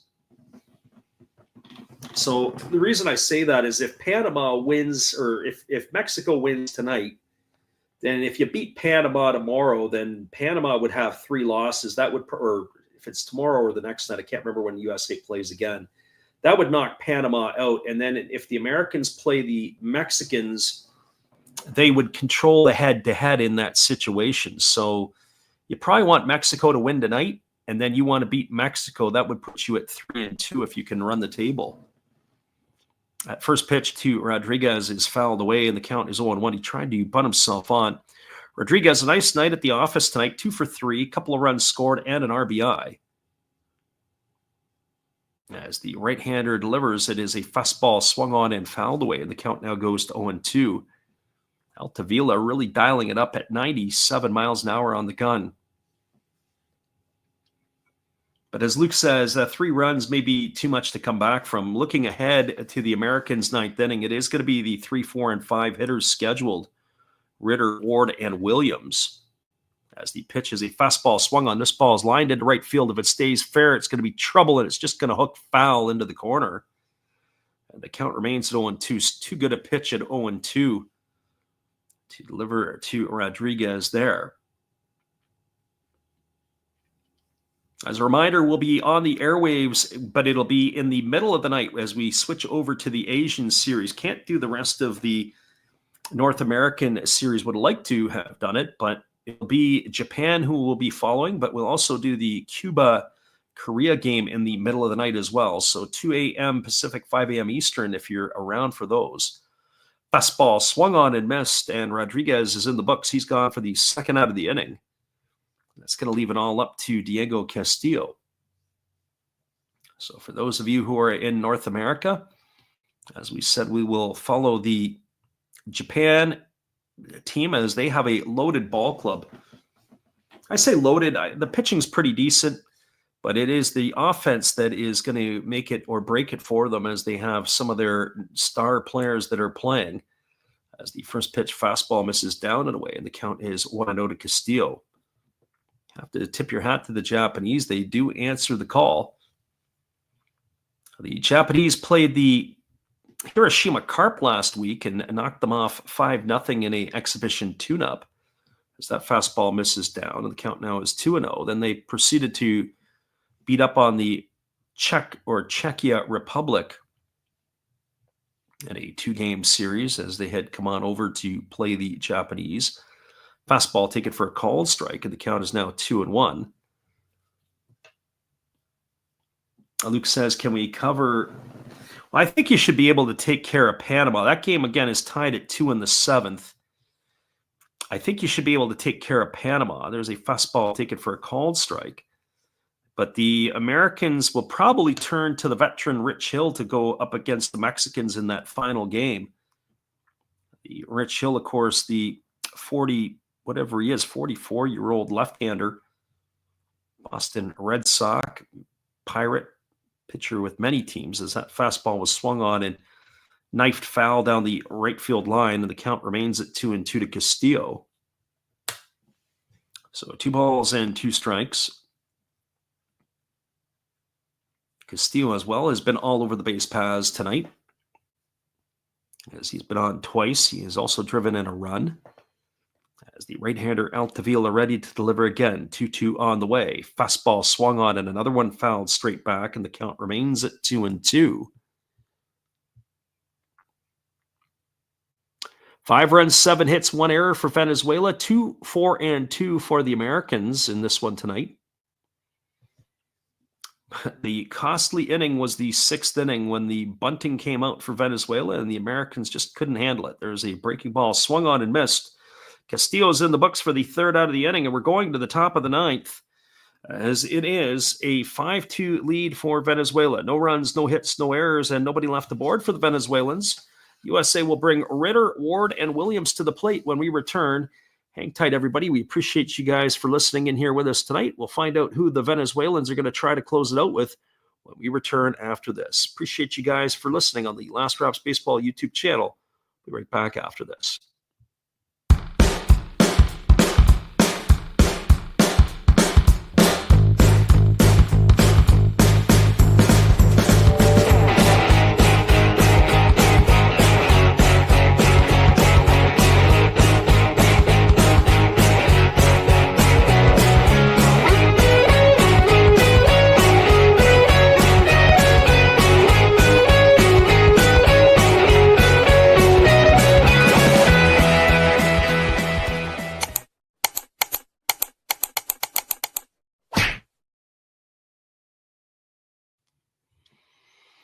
Welcome back, everybody. It is a 5-2 Venezuelan lead as we move to the top of the 9th inning. We'll be back in just a few as a pitching change is upon us. Appreciate you guys for hanging with us on the Last Raps Baseball YouTube channel. We'll be right back after this. A little bluegrass.